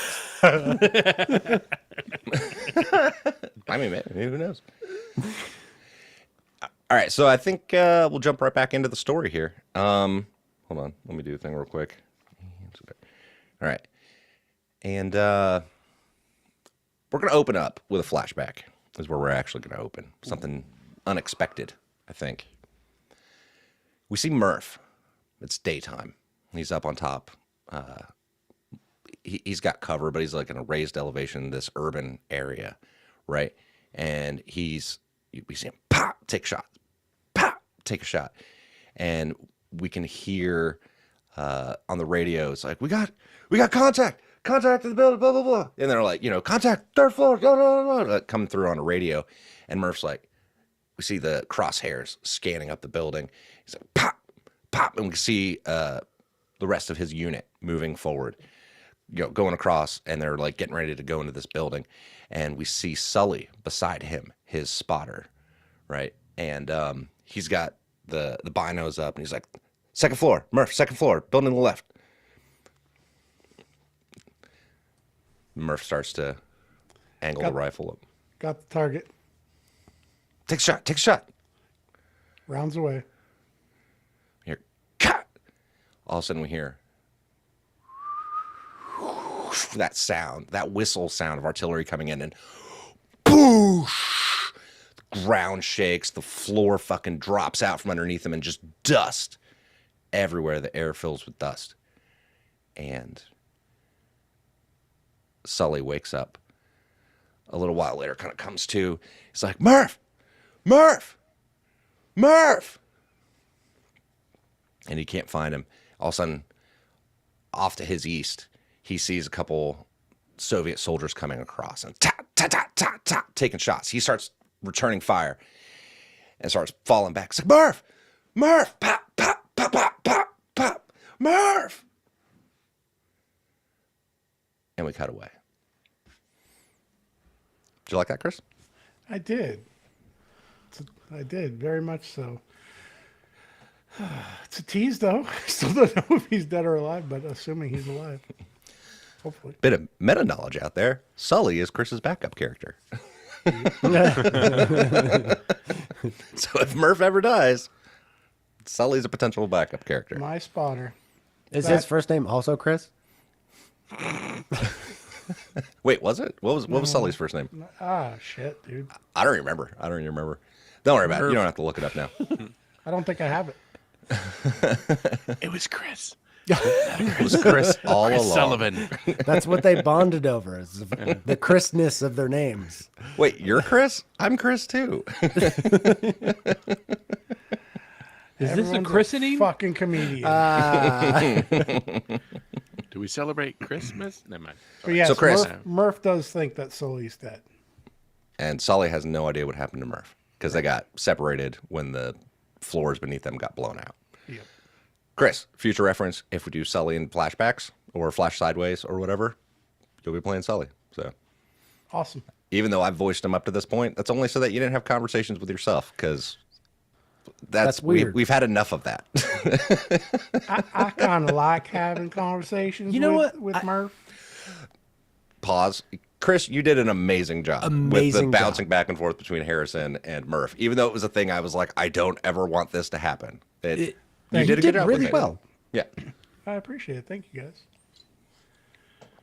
Kudos. I'm still glad I got rid of one of the two because it was know. frustrating. You got rid of the wrong one.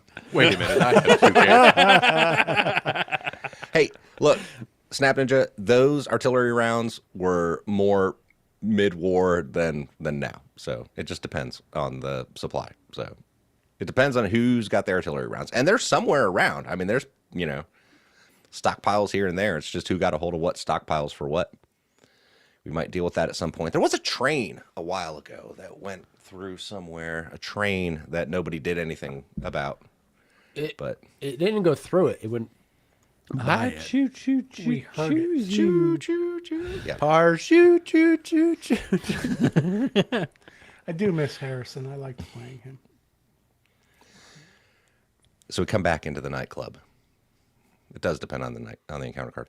We come back into the nightclub and we see Murph and Emmett and Bruce, and they're kind of trying to scope the place out. Bruce, after the tiger, what is your plan? Just still hang out by the tiger cage, or are you Nope. planning on? I'm heading to the hot bartender. Okay. Female. Okay. Bartender. I don't want to. I'm not going to assume anything, man. There's two. There's two. There's also one by the door. This The one one has that mostly is- like shots and stuff, and then this one they have Of course shots, he but they also does. have the kegs and shit. Shot, Got shot, those shot, girls. shot, shot. I'm just shot, assuming the shot, one shot, over by the shot, DJ booth, it's too loud to talk to her, so that's why I was kind of. So, all right, where were we? Sorry, I got distracted there for a second. So you guys are sitting there and you're kind of people watching. Murph, you're trying to see where there's some exits. You see some other doors. You do see some bathrooms up in the northwest corner. You see bathroom doors up there, like past the tiger cage. You see a set of doors back behind the bar, but judging from that, you've seen the bartender, like people go back, like bar backs go back and bring Stock room. out cases of beer. So it kind of seems like that's their stock room. Yep, exactly. Not cases, kegs. Yep, kegs. Sorry, if I said cases, I meant kegs, and like actual fucking wooden kegs. And but that's what you've seen up to this point. And as you're sitting there and kind of watching, you see the doors open, and you see them let another couple people in, and they're in fatigues. They're in like U.S. Woodland cami fatigues. But something jumps out at you, Murph, specifically. You would notice this as they walk in. You notice that their sleeves are rolled with the inside out instead of that top flap rolled down. And right off the bat, you see them take their covers off as they come in. And it's the, Marine Corps hat cover. And Hat. hat. Yeah, Come it's on, a hat. Doc. I said hat and cover. I was trying to translate for those people that don't speak Marine. And So he would have noticed that even with his awful, awful roll. yes, there's other details I'm not giving you guys. Jarheads stick out like a sore thumb. They do. I mean, because you notice they have clean haircuts too. Jeremy, what does the Marine look like? He has his Kevlar button to his flak at this point, and he actually takes his cover out and puts it on, because as far as he's concerned, he's still on duty. But as he's taking his Kevlar off and putting his cover on, you see his haircut is clean, and it is a horseshoe. He's got a horseshoe on top. So, and just pressed camis, and everything seems bizarrely crisp.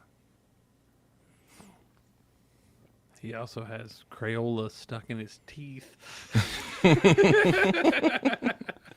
No. He brushed that out earlier.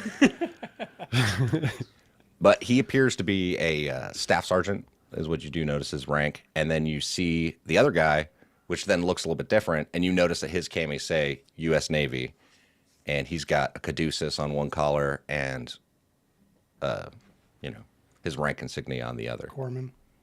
Yeah, that would be your guess. Yeah, and you see them kind of walk in and look around, and you see the corpsman kind of look over. He looks over at the staff sergeant and says something to him. You can't quite hear it over the music that's thumping, and he's like, blah blah blah blah blah blah blah, kind of talking to him, and they start. They actually walk up and talk to the guy that has like the bandages and like the like his nose has been broken and the bandages and the band-aids and shit on his face. Like Doc walks up and starts talking to him, and you see a little exchange between them. But that's what you see. Definitely focusing on them and how they interact with everybody here. Because that definitely piqued the antenna went up immediately. Oh. Oh goodness! Again, me behave, huh? So we see we're going to cut into that conversation for the listeners and viewers and I don't know, I think those are the only two ways people can possibly consume this. And Telepaths? Do we have any of those in the telepaths. If anyone's listening to this telepathically, The suppositories. Remote viewers. Those of you who consume this podcast by rolling it up and sticking it up your butt. all right. So Any the, remote viewers. Boofers. so the corpsman has like this pencil thin mustache, and his name tag says Williamson, and we can see that he's a first class petty officer, and that would be the same as like a staff sergeant in the Marine Corps, which is the same as a what the hell rank is that in the Army again, Chris? staff sergeant? Is it staff sergeant in there? Yeah. I didn't know if they split at some. It weird doesn't get place. weird until gunny. And then you have gunny and then sergeant first class. Is that right? Yep. Yeah.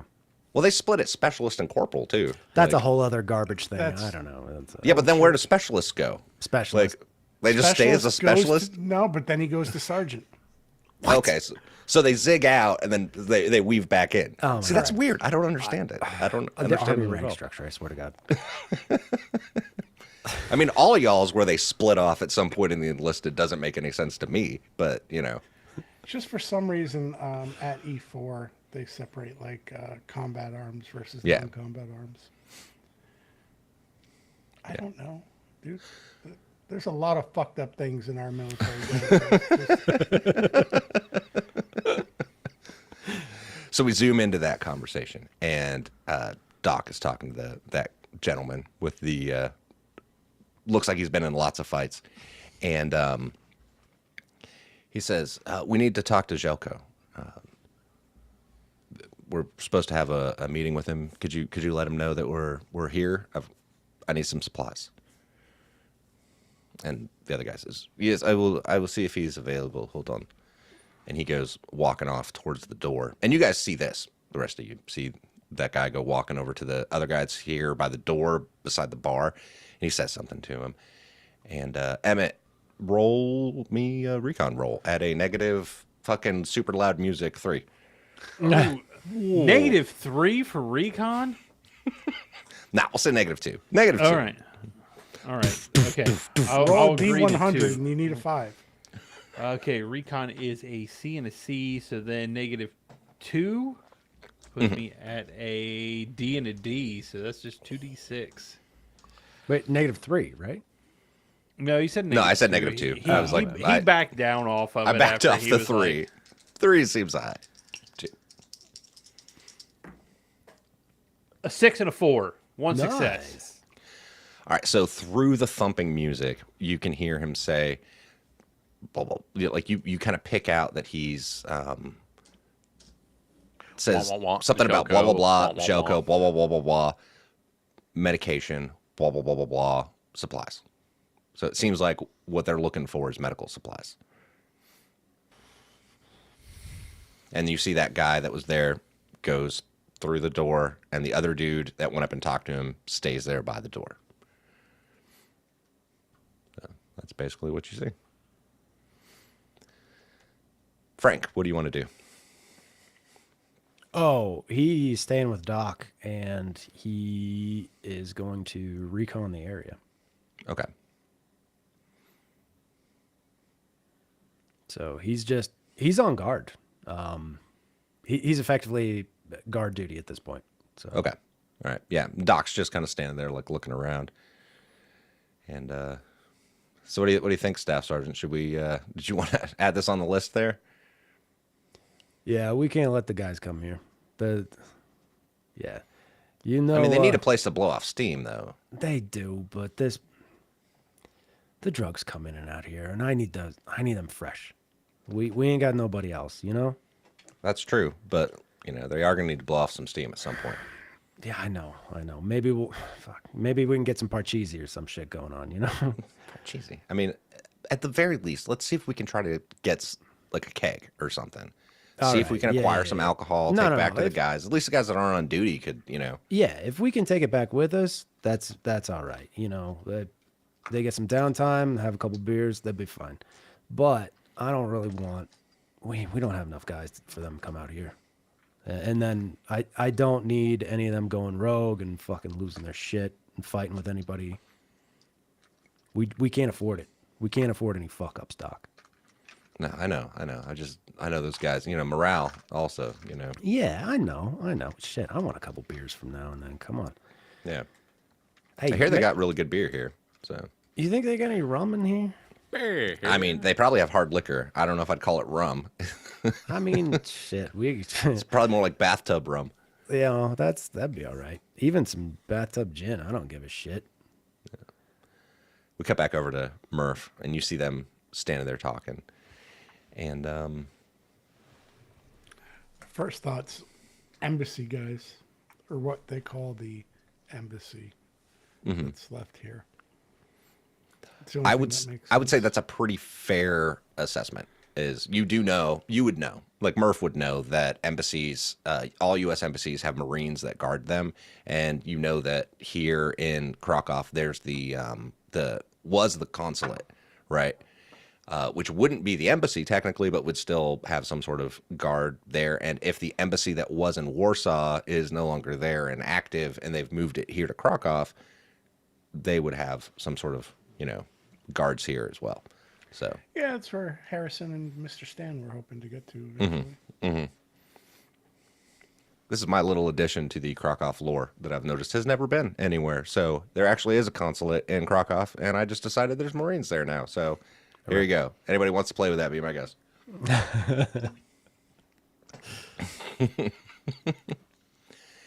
And yeah, so Emmett, Murph, what are you guys doing?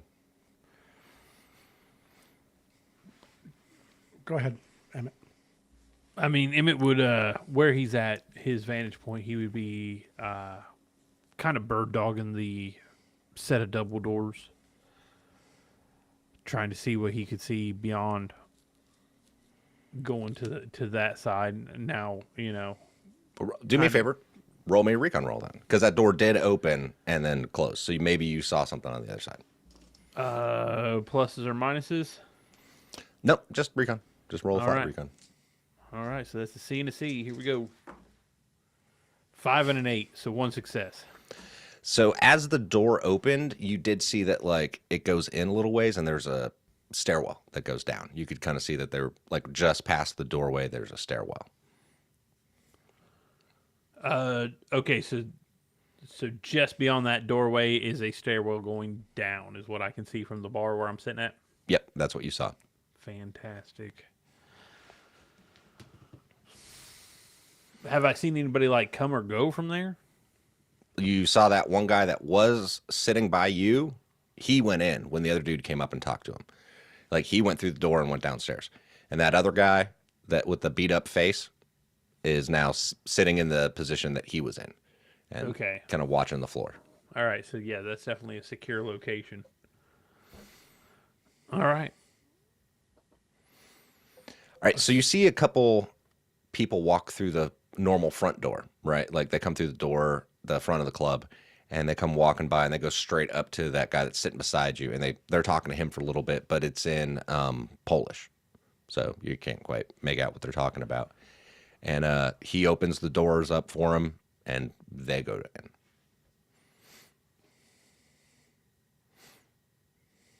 And these guys look like they're in civilian clothes, and they look dressed a little bit better than most people that you've seen around anymore.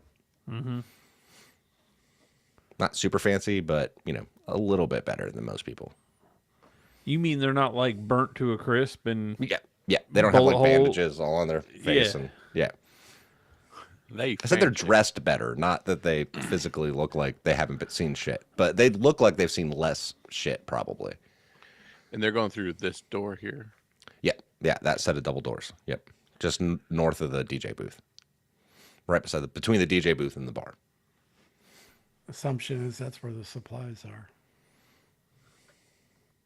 Supply, motherfucker. All right. Off in the northwest corner, you suddenly notice that there's a commotion from where you are. You see this other gentleman like stand up from the couch that he's sitting on beside one of those mannequins, and he's talking to somebody else, and he's like yelling at him. He's got his finger in the face and just starts like wailing on the guy. Just starts like beating him in the face and punching him. And you see everybody start to like clear out from right around it. And he's like yelling at him in like half English and half Russian. He's like swearing at this guy. And it's mostly like Russian swear words intermixed with like, take that, you fucking rat, you fucking piece of shit. Bam, bam, bam. And like the guy drops to the ground. He just starts kicking him. And all of a sudden, like the dude that was right here beside you starts moving over. And there's another guy that was by the door, starts going over to there and kind of like breaking the fight up. And I'm going to put. What about the guys at the entrance? You see this guy right here. And this guy right here starts to move, like step this way to kind of watch as the other guy starts headed. Oh, I'm moving the wrong one. Starts headed over to kind of like, break it up a little bit. It's like, whoa, whoa, whoa, whoa, whoa, whoa. And you can't quite make it out at this point. Exactly what he's saying, because it's on the other side of the, dance floor from music and shit. Yes, Jeremiah. I just want to see how security reacts. The live audience might like to see this map. Oh, sorry. Boop. Thank you, Jeremy. And here we go. Sorry, guys.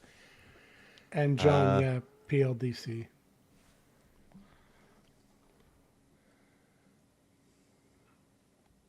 Oh, I know. Wrong layer. Dude, there we go. That's what the guy looks like that was beating on the other dude. I'm not going to zoom in on him, but there he is. I guess I could do this.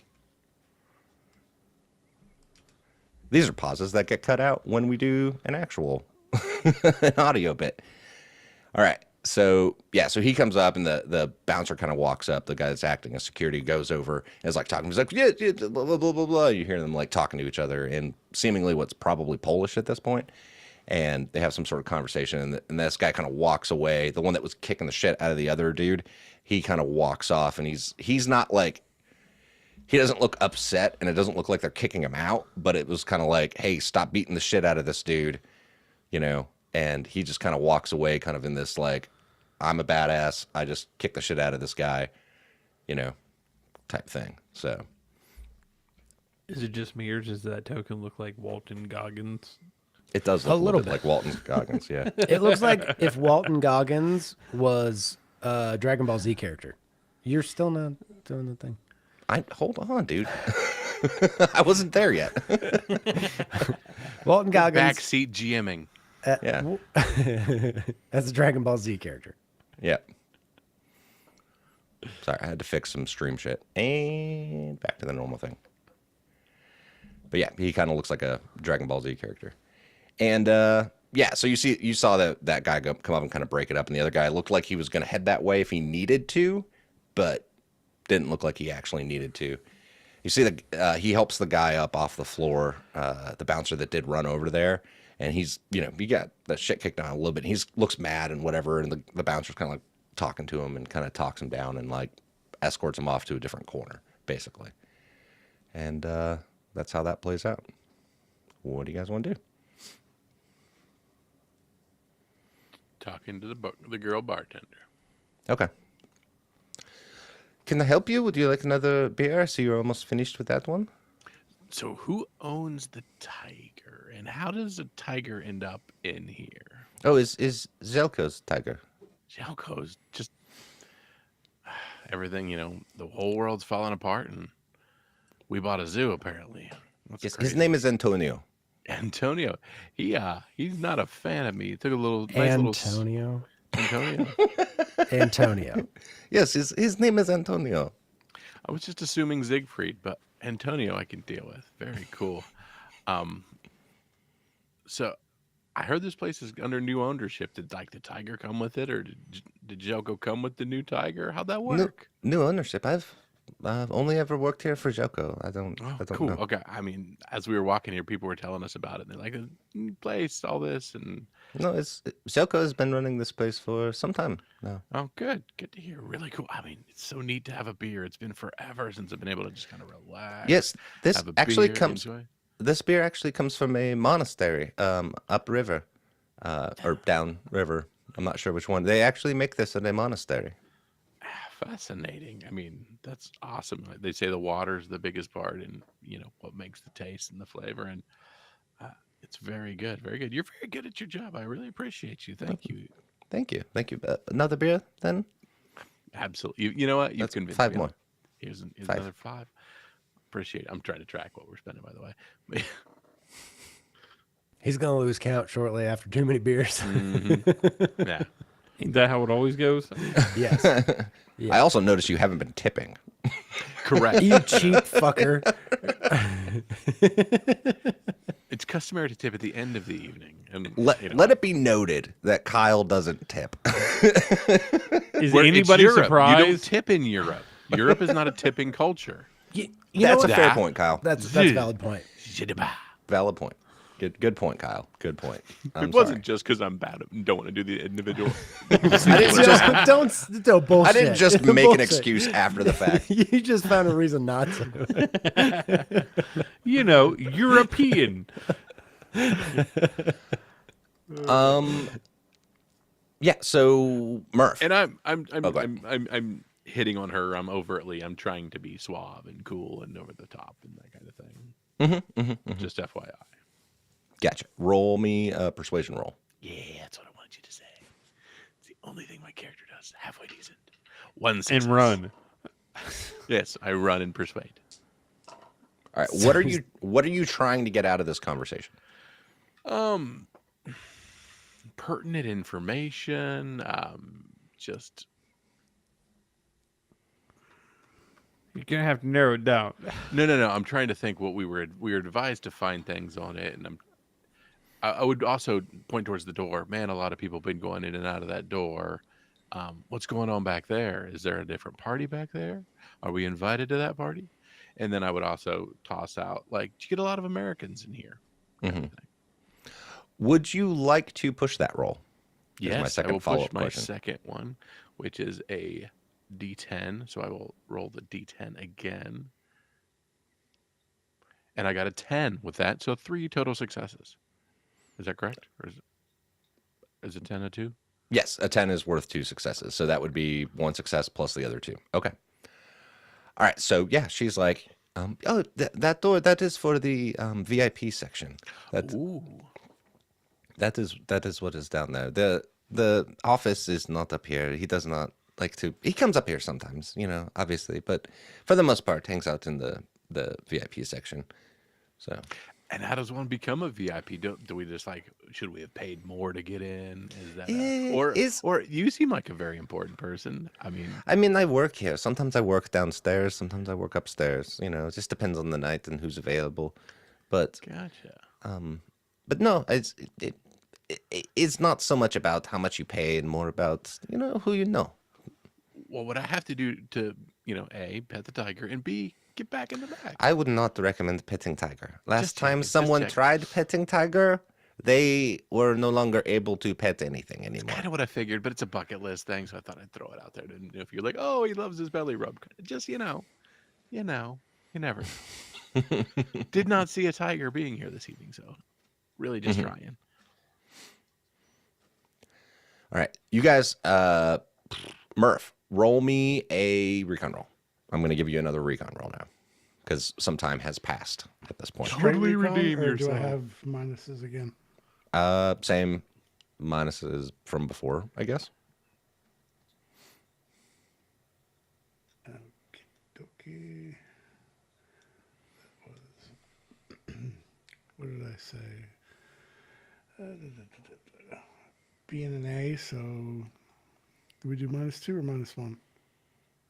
I honestly don't remember. I think it was -1. Yeah. Okay, so B and a C.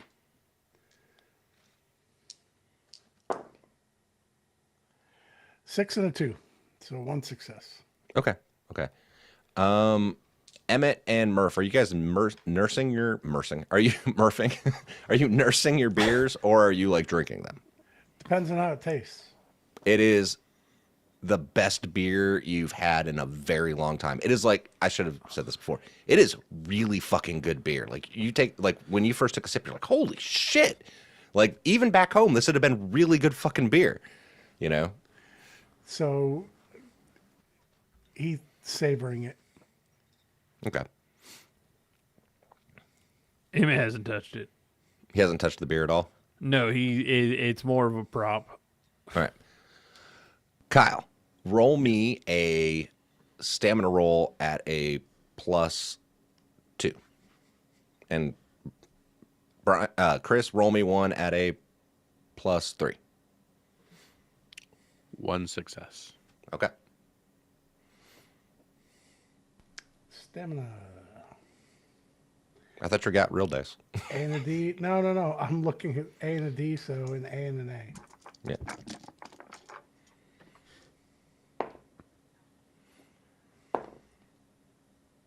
Six and a 9, so 2 successes. Okay, cool.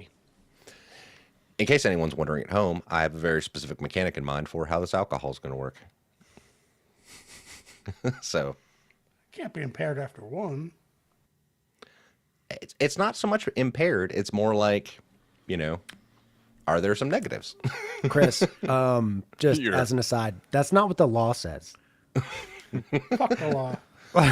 It's more, will it affect in any way any of your other stats? You know what I mean?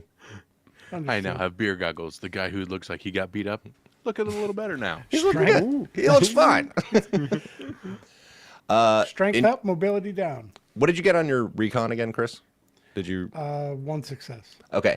You notice that the guy that got the shit kicked out of him, when they split off and that other Russian dude went up towards the north and kind of up around the corner, like the other guy that got the shit kicked out of him, as the guy goes back over towards the door, he goes down straight south and is talking to the 4 NATO guys that are over there.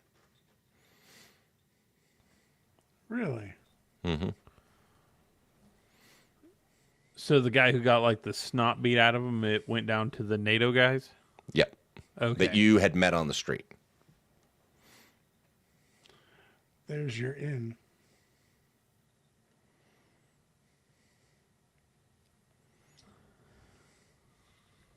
That's what Murph says that to Emmett. He's like, there's your in, brother. By the way, are you going to drink that beer or just nurse it? Because if you're not drinking it, I want it. Well, I mean, how about you take some of it? Because this thing's more of a prop to me as far as looking like I'm supposed to be here. He grabs it and guzzles half of it, gives it back to him. That's some good shit, man. Are you going to get another beer? Murph? I ain't got no money, man. Your money guy's at the other end of the bar talking to Yeah. the other bartender. Exactly. Yeah, I guess Emmett would try and move over to the NATO guys after the guy got kind of whomped on. Murph's You gonna want go to, with- so like they're No, talking no, to that Murph's guy gonna and you want to go over there too? Yeah, kind of kind of almost like break into the conversation, like, hey, I remember running into you in the street earlier. Mm-hmm. That looked, kind of like a vicious beatdown. Ain't seen one of those for some time. Mm-hmm. With the other guy that got beat up wasn't one of them. It was some other guy. Like Right, there's the but 4 of them. he's over Right. there talking to them, so. Right. Okay. All right. So you start moving over there. What are you going to do, Murph? I was going to go with him, but I think that's a bad idea because then neither of us have good observation. So he's going to stay put. Okay. Bruce? I'm trying to figure it out. I think I got most of the information I could get out of her. Now, my thing with the new ownership wasn't at one point our creepy tattoo guy was the proprietor? I don't think he ever went into the specifics of it, and Okay. she doesn't know. As long as she's been here, Zelko's. Gotcha. I'm just That's who making she's sure worked she for. wasn't like, oh yeah, I really like the old guy, and I could be like, No, well, no. I'm I mean, the information you're able to get from Oh. her is that Zelko did, take this business over from somebody else, but she doesn't remember who it is she doesn't know the details of that. I'd like to know what else can be bought here. Who are you asking about that? That was Chris saying that, not Murph. They're And both Chris would named like to Chris. ask Chris. They're both named Chris. And he would like to ask the bartender that I would he like is to metagame. attractive to. No. Well, I mean, if you wanted to move down towards Bruce having the conversation, that's fine Yeah, too. But yeah, that he can do that. And yes, because he he'll use that as his in to check out the bartender. Jeremy, what is Frank gonna do? He's still waiting. Anything that's going on at this point isn't really his business. He's just there, you know. He's escorting Doc essentially at that point and trying to see what supplies they can get. Making sure his hair looks good. No, he doesn't There's have to no make fixing sure. it. It's too short for that. He knows it looks good. Joke. Period. All right, so Emmett, you come walking over, and those guys are talking to the dude that got the shit kicked out of him, and he's like, as you walk up, he's like, that motherfucker just came up and fucking jacked me. Motherfucker jacked me. No fucking reason at all. Bullshit. Tell you what, if you could help me, maybe take care of that fucker, I would owe you big. He's fucking, that guy's a piece of shit. He's a piece of shit. And the other captain that you had talked to before was like, yeah, I mean, calm down. I mean, what is this? They're trying to like get some information from this guy too. It's like, well, who is that guy? Whatever. And he's like, he's fucking pimp, fucking gangster, fucking piece of shit, right? Like piece of shit. Fucking bullshit, man. The guy is bullshit. And he's like, and so that's kind of what the conversation is as you walk up. And the captain looks at you and says, oh, hey, what's up? How have you been? We saw each other earlier, right? Yeah, we ran into each other out on the road there. Oh, cool. Did you find St. Mark's? And he kind of no, puts up a no, finger no, towards we, the other dude. We decided based off of your guys' recommendation, we came here first. We'll probably head up there closer to daybreak. So as you're having this conversation, the other guy in civilian clothes, that's the dude with the bazooka as a token, kind of takes the guy. Because why not? Can we call him Why not? Bazooka? Can we call him Bazooka Joe? Bazooka Joe. Yes, his name That's is it. Bazooka Joe. I love his bubble. At the very least, his name is Joe. At this point. Saw that one coming. So Joe walks up to the guy that got the shit kicked out of him, and it's like, oh, come over here. And they start having a conversation back over in the other corner, and you can see them talking over there. And but same thing, like as they were walking away, basically talking to him about like taking care of that guy. And you caught the name. Actually, roll me recon. All See right. if you caught Recon is at a -1 -1. All right, so for it's going to be for bass. Yeah. As what song's playing, Jeremy? Skinny Puppy. Never mind, I'm going to interrupt. Skinny Puppy is playing right now. Fucking Assimilate. That's what's playing. Oh, right on. Yeah, right. If anyone wants to add that to their Spotify list, be my guest. All right, 7 and a 3, so I got one success. Okay. You caught him saying Getty the pimp. Getty the Pimp. Is his last name Lee? No, No, then we'd it's be playing the Pimp. Yeah. Didn't you hear the him? pimp. Last One name word. is the Pimp. The The pimp. pimp. It's Scandinavian. Yeah. it's It's Russian. from Greenland. It's It's from Russian. Greenland, along with Scam Lickly. Yep. The E is silent. Wow, that's an old callback joke. Yep. Yeah. Yep. Scomlically. And yeah, so that's what you catch is him saying Getty the pimp as they're walking over and having a conversation off on the side. And so he's like, yeah, this place is the captain is now, there with you. And he's like, yeah, this place is it's interesting. It's they got good beer at least. Have you tried their beer yet? Or Oh, yeah. And he kind of holds up his half a glass that Murph has chugged half out of. yeah, man, dude, they get this stuff from like a monastery upriver, right? And they like ship this stuff in, and man, those monks have been making this stuff since like the Middle Ages, dude. This stuff is fucking amazing. That's the whole reason I keep coming back here. I Oh, should have yeah, told you yeah, better yeah. on the street, but Yeah, for sure, for sure. This is definitely, some nectar of the gods type stuff, yeah. What Skinny Puppy song, by the way? Assimilate. Are you adding it to a playlist? Yes. Are you adding it to the ours on Spotify? Takes off the headset for us and puts on a different headset so we can just listen to it. It is a great song. So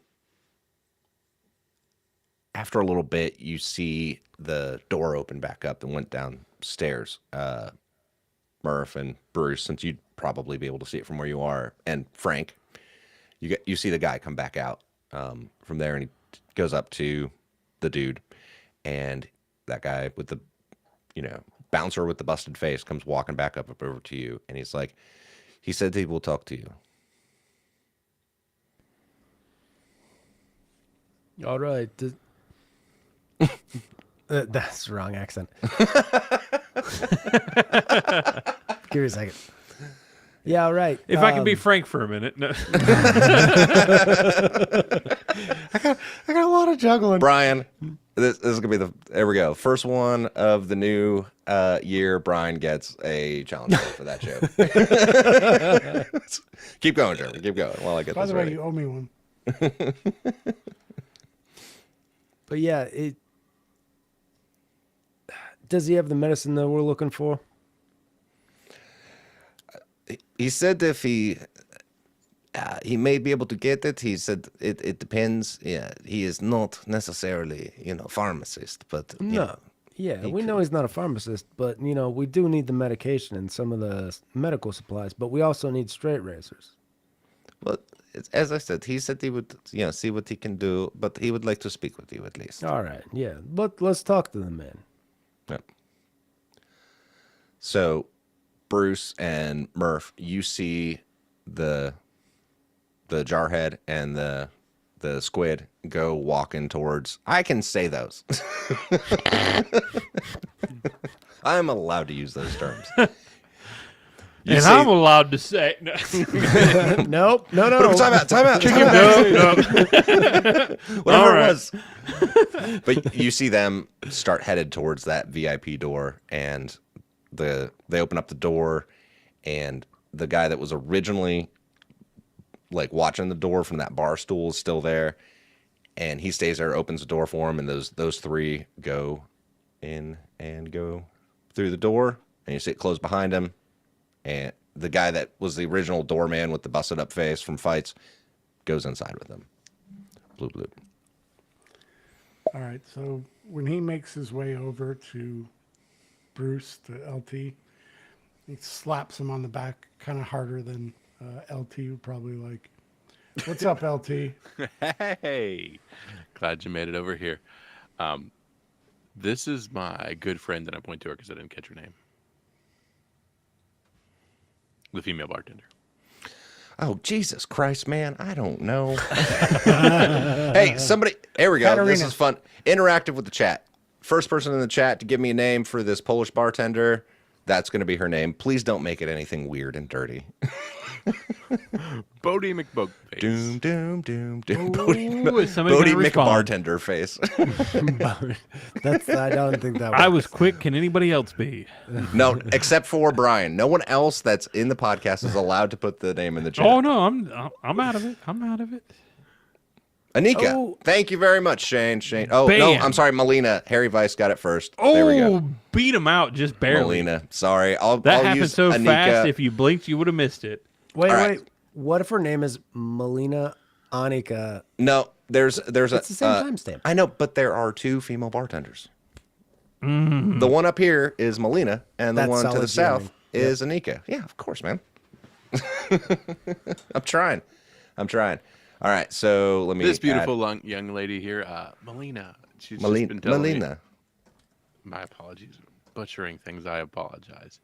Was just telling me how this beer here is so wonderful, and she introduced me to her good friend Anthony the Tiger, and told me to beware. Antonio the Tiger. Antonio the Tiger. Tony the Tiger. You are terrible Man, with names. These beers are strong. I'm on my second one already. Can I get my friend here another one, please? Yes. Hold on. And she goes over to start getting you 2 more beers. Hey, just a quick question. Okay, so there's that door there. They're going through VIP. That's where people come back. It's not necessarily where the office is, but it's to their big VIP area. I don't know if that's somewhere we need to be, but just trying to figure things out. Did you ask her what else you can buy here? I did not. I did not get to that yet. All right, I'll interject because Chris's are very good at that. I don't take this the wrong way, but I don't like talking to you myself. So, Kyle, we said you're not supposed to be Give breaking Kyle- character anymore. No. No, give him a challenge coin. That was a great line. That was good. And Kyle gets a challenge coin. You still owe me one, by the way, for the prayer. Or maybe you gave it to me. I gave it to you. I drug it over, like, while you were doing it. I moved it over. All right, thank you. Yep, you're welcome. It's there. That was a while ago. Yep. I think it's last time. Yeah. Because while you were doing it, I was like, click I and gotcha. drag. Thank you. All right. So What? Go. What, I scare you? no, well, I've seen you do some pretty, what's the word, fucked up things in the last couple of days. So how about I do the talking? All right, find out what else you can get here. Medical supplies, weapons. Just see what he's into. Deal. Okay. You also outrank him. He does not. No, he definitely does. Oh no, LT does. No, he does. Officially, but he does not. No. no, he still does. He still outranks you. Let's see what happens if he tries to play rank. I'll tell Captain. Like actually, legitimately. Not like ill-gotten choked a dude out in episode 12 way, but in like a real way. Yeah, he tries to pull rank. That would go really well. Yeah, Murph doesn't handle rank very well. I've noticed. It fits not just the player, but also who the character is. It's probably the reason that he's still Sergeant First Class. I'd be surprised if he was a sergeant first class, actually, with his contempt for officers.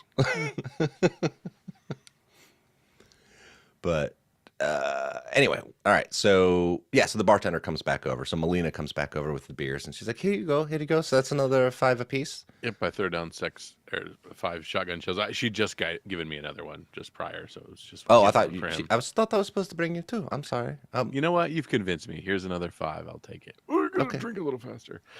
You guys do really well with selling these beers, and it's phenomenal. And I'm having a great time. Did you guys sell anything else? I mean, we got our weapons confiscated at the end, but someone said you guys might sell weaponry here. Oh, medicine, we don't. food, anything. No, we don't sell this. I mean, some people come here to make these deals, but we don't sell these things. Other people, may sell these things. If there's anybody in the war that could convince me to buy a pair of binoculars, it's you, honey. So I'm just curious here. What about medical supplies? All right, roll me a persuasion roll.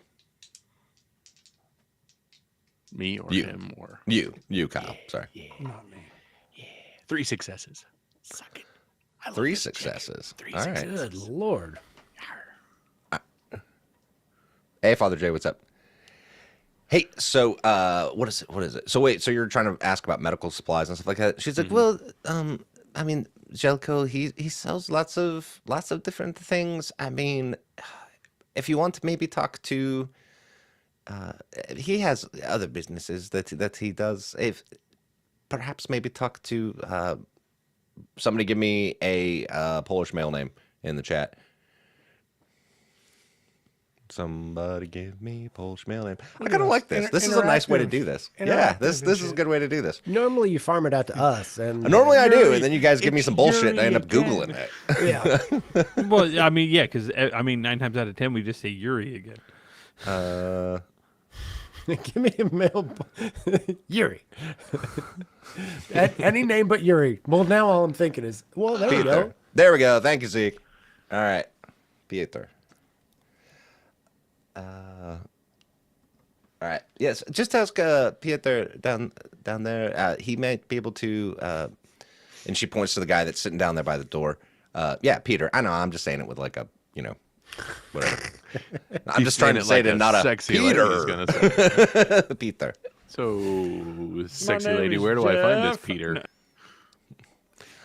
And she points to the guy that's down at the end of the bar that's sitting by the double door. She's like, if you talk to Peter, maybe he will be able to password to Jelko, and yeah, then it's up to him. I have no say in these things. I just run the bar.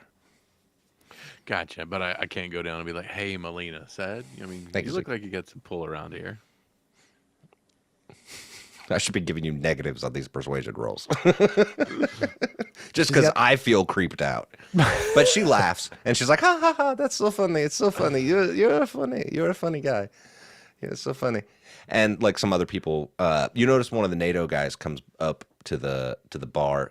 Brian, you noticed one of the lower enlisted guys that was over there with the captain kind of like walked back over towards the bar when you were there, and he comes up and just like orders a couple, like another round of beers for them over there, because obviously they're going to send the fucking private over for beer. And I should make oh no, yeah, he can't be the captain. Whatever, I'm going to say 01 is the actual captain. That's who you're talking to. 01. This is relevant to our audio listeners. And anyway, he comes up and he's ordering another beer, and she comes up and he's getting like 4 more beers for their table. And Emmett, so you're over there with the captain. What do you say? What do you want to say to him? Em would kind of look at him, captain, kind of ask, Captain to captain. captain. The captain. Captain to captain. An actual captain. He would ask, Emmett's captain like a captain kangaroo. or a Captain Crunch, Kangaroo. I'm going to say kangaroo because he kind of just jumped into it. He's not a captain. He's I don't know, he did- a captain. He did crunch his way into it too. He did. He subdued his way in. Anyway, I'm sorry. Yes, captain to captain. he would, he would just kind of try and level with the other captain, kind of, hey, I just made it in from outside of Krakow. I was trying to see, what's going on here. My unit is gone for the most part, other than the gentleman that I'm moving with. Is there any semblance of, still a chain of command within the city? I mean, not really, man. I mean, there's not really a chain of command. Everyone's just kind of here and just doing their own thing, trying to make their own way. I mean, I've heard that there's some units further to the north, like west. There's some people that are trying to meet up, but I mean, honestly, me and my boys, we're just trying to fucking survive, man. No, I get it. That's what I'm trying to do with my boys. Why don't you have a seat? Why don't you have a seat? Emmett would take a seat.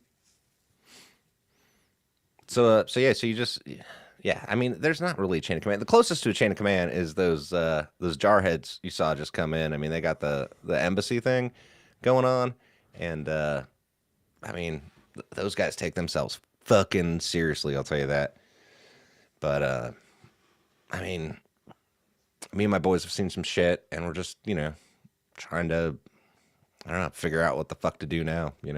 Yeah, no, I get it. That's where I'm at. That's why I was kind of trying to level with you, captain to captain here is, yeah, we've definitely seen some stuff and and we kind of gesture at his, the scars up the side of his face from the fire. It ain't been easy getting here, and now that we are here, I don't know really where to go from here. We were looking for some of the Second Armored Division. We heard their tank, one of their tanks may have been blown up north of the city, and I don't know that we can even move around the city here at this point safely. So, I mean, sometimes it's bad. You just got to kind of keep your eye out, man. You just got to, keep your head on a fucking swivel. And, absolutely, man, absolutely. So far I ain't found anything that it's definitely been CYA and DTA since the last bit of the Operation Reset hit. I'm just looking for some semblance of normal here. What? I'm sorry, I might be short, like slow on the lingo. What is DTA? Don't trust anybody. Oh, okay, all right, yeah. No, I get that. Yeah, sorry, I was unsure what the abbreviation was. I second that. We haven't at this point in the year 2000 gotten to the point where people are used to, abbreviating every phrase that they use. No, I get it.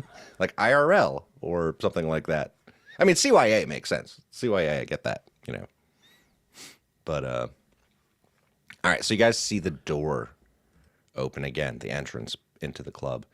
The actual, official opens. And you see another U.S. soldier come walking in.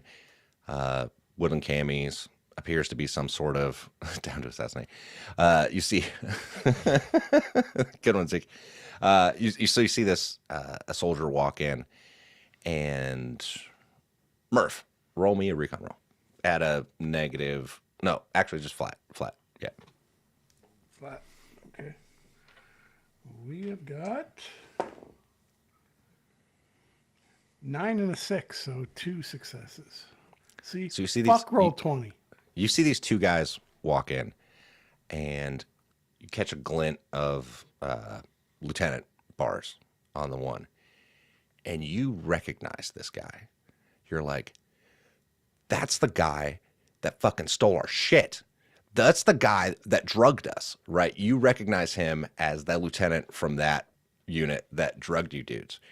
He comes around the corner as Emmett and the captain are talking, and he's like, hey, what's up, man? LT, come over here. And starts walking towards the captain. We cut away.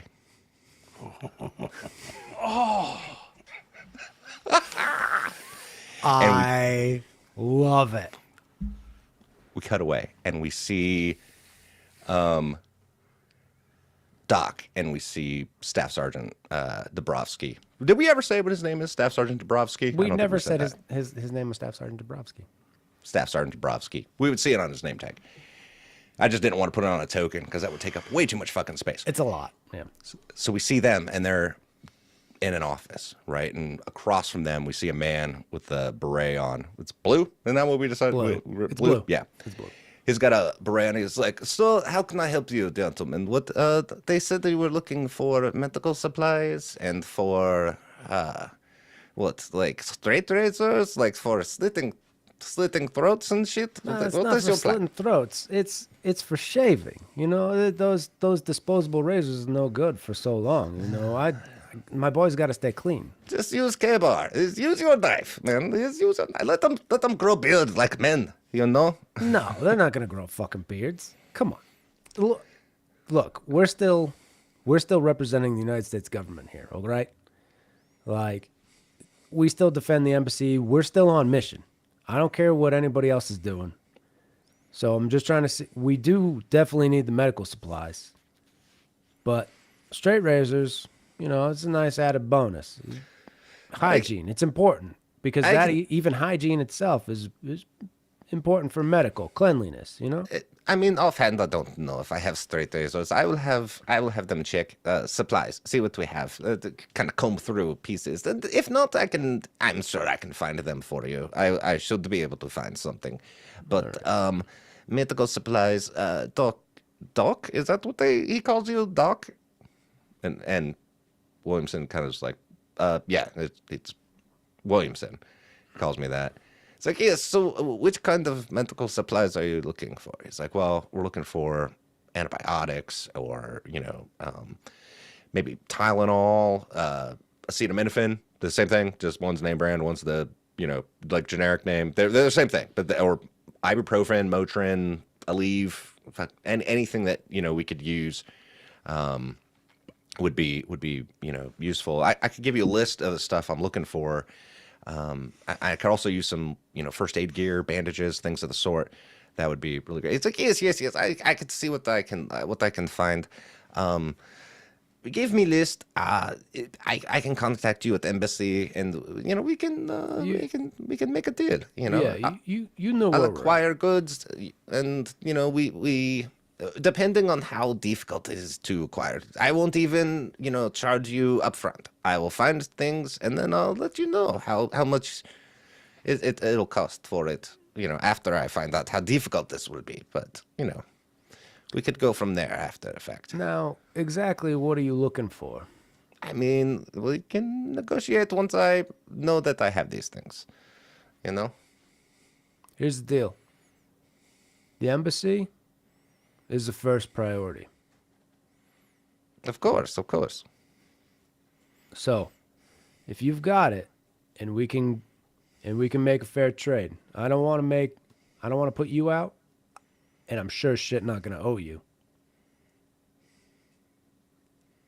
But we do need these supplies, and if we can't get them through you for a reasonable fare, we'll get them from somewhere else. I mean, you could try to get them from somewhere else, but I understand. It will be fair price. It will be comparable to, a fair market price. Let's put it that way. I'm still businessman. I don't want to, Right. rip you off. Then people don't come back for more. But we will make a deal. And like behind him, you see this like Renaissance painting, right? Like it's a fucking Caravaggio, and it's actually the one where it's David holding Goliath's head, which, by the way, fun fact, is actually Caravaggio's face that he painted as the severed. Oh wait, was that Caravaggio? Was that the David one, or was it the one on the plate? I'm trying to remember. I don't remember which John one. the Baptist? I think it's the plate. I think it's the plate too. Yeah, we'll say it's I that think one the then. John the Baptist one. It's the John the Baptist one where Caravaggio's head is actually on it, and because that's more fun that way. And edit that. I would normally edit that mistake out, but I'm not going to. And so it's John the Baptist's head on the plate, and we cut away as this conversation's going on, and we see Valentine standing there, or like at the window where he's got his position overlooking, and you can still see the guards as they're like meeting people halfway, escorting them up, confiscating weapons, things like that. And a few of the like Polish guard are there still, kind of providing a security perimeter. Speaking of which, I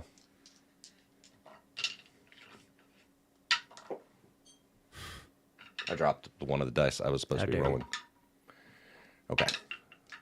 And they don't seem to notice you, noticing them. And but there you are, and you're looking out. Do you have any like internal monologue things for Valentine to say?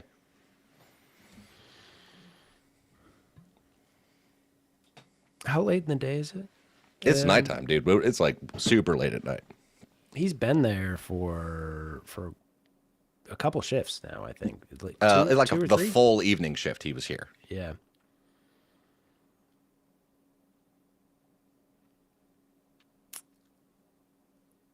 If those fuckers go back on their deal, I swear to God, I will fucking kill them. And I will kill anyone else that looks like them or anyone else that has any dealings with them. So we cut away. And we start going across the skyline of Krakow and start moving up towards the north. And all of a sudden it's daytime. And it's nighttime again. and it's daytime, and it's moving faster and faster. And we notice something weird. We notice the sun's coming up in the west and setting in the east. And then pan across, and we see, all of a sudden, we see this giant ball of fire just like forms inward instead of outward. It's like happening in reverse, and it sucks in, and we see the blue truck, the truck that not blue, but whatever the fucking color it was, the truck that Stanislav and Harrison are in, pulling, but like backing away from the IED, and we hear them talking in reverse. We hear,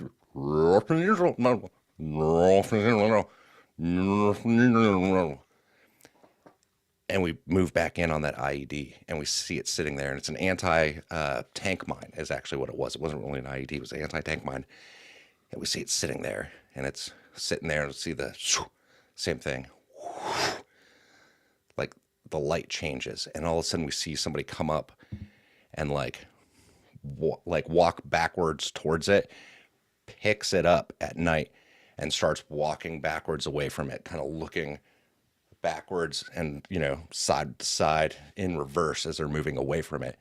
And we follow it. It goes into a truck, and we see this truck backing down the street, and we see it pull back down into an alleyway. We see the man come out and walks over towards this door, and we've seen this door before.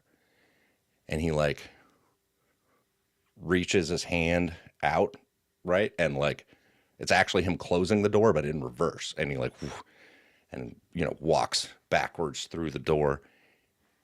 And we turn and we see Valentine, and he's like handing the mine back to Valentine. And we end right there. You son of a bitch. This is why nobody likes you. God darn it. God. We will cut off his supplies, all of his drugs, his beer, his women. We will take everything from him. His records. Oh my gosh. Okay. Assholes. Okay. One more thing. Fuck the foxes. One more thing. We see that truck being moved over, and this is now, and we see it being added to barricades being built up around Krakow with different blown up vehicles and things like that to reinforce the barricades. All right, thank you everybody for joining us for this live stream. I hope you all had fun. I had a great time doing this. It's kind of intense doing this it is all where live. I really feel like we need to have a definition of fun that we all can agree on.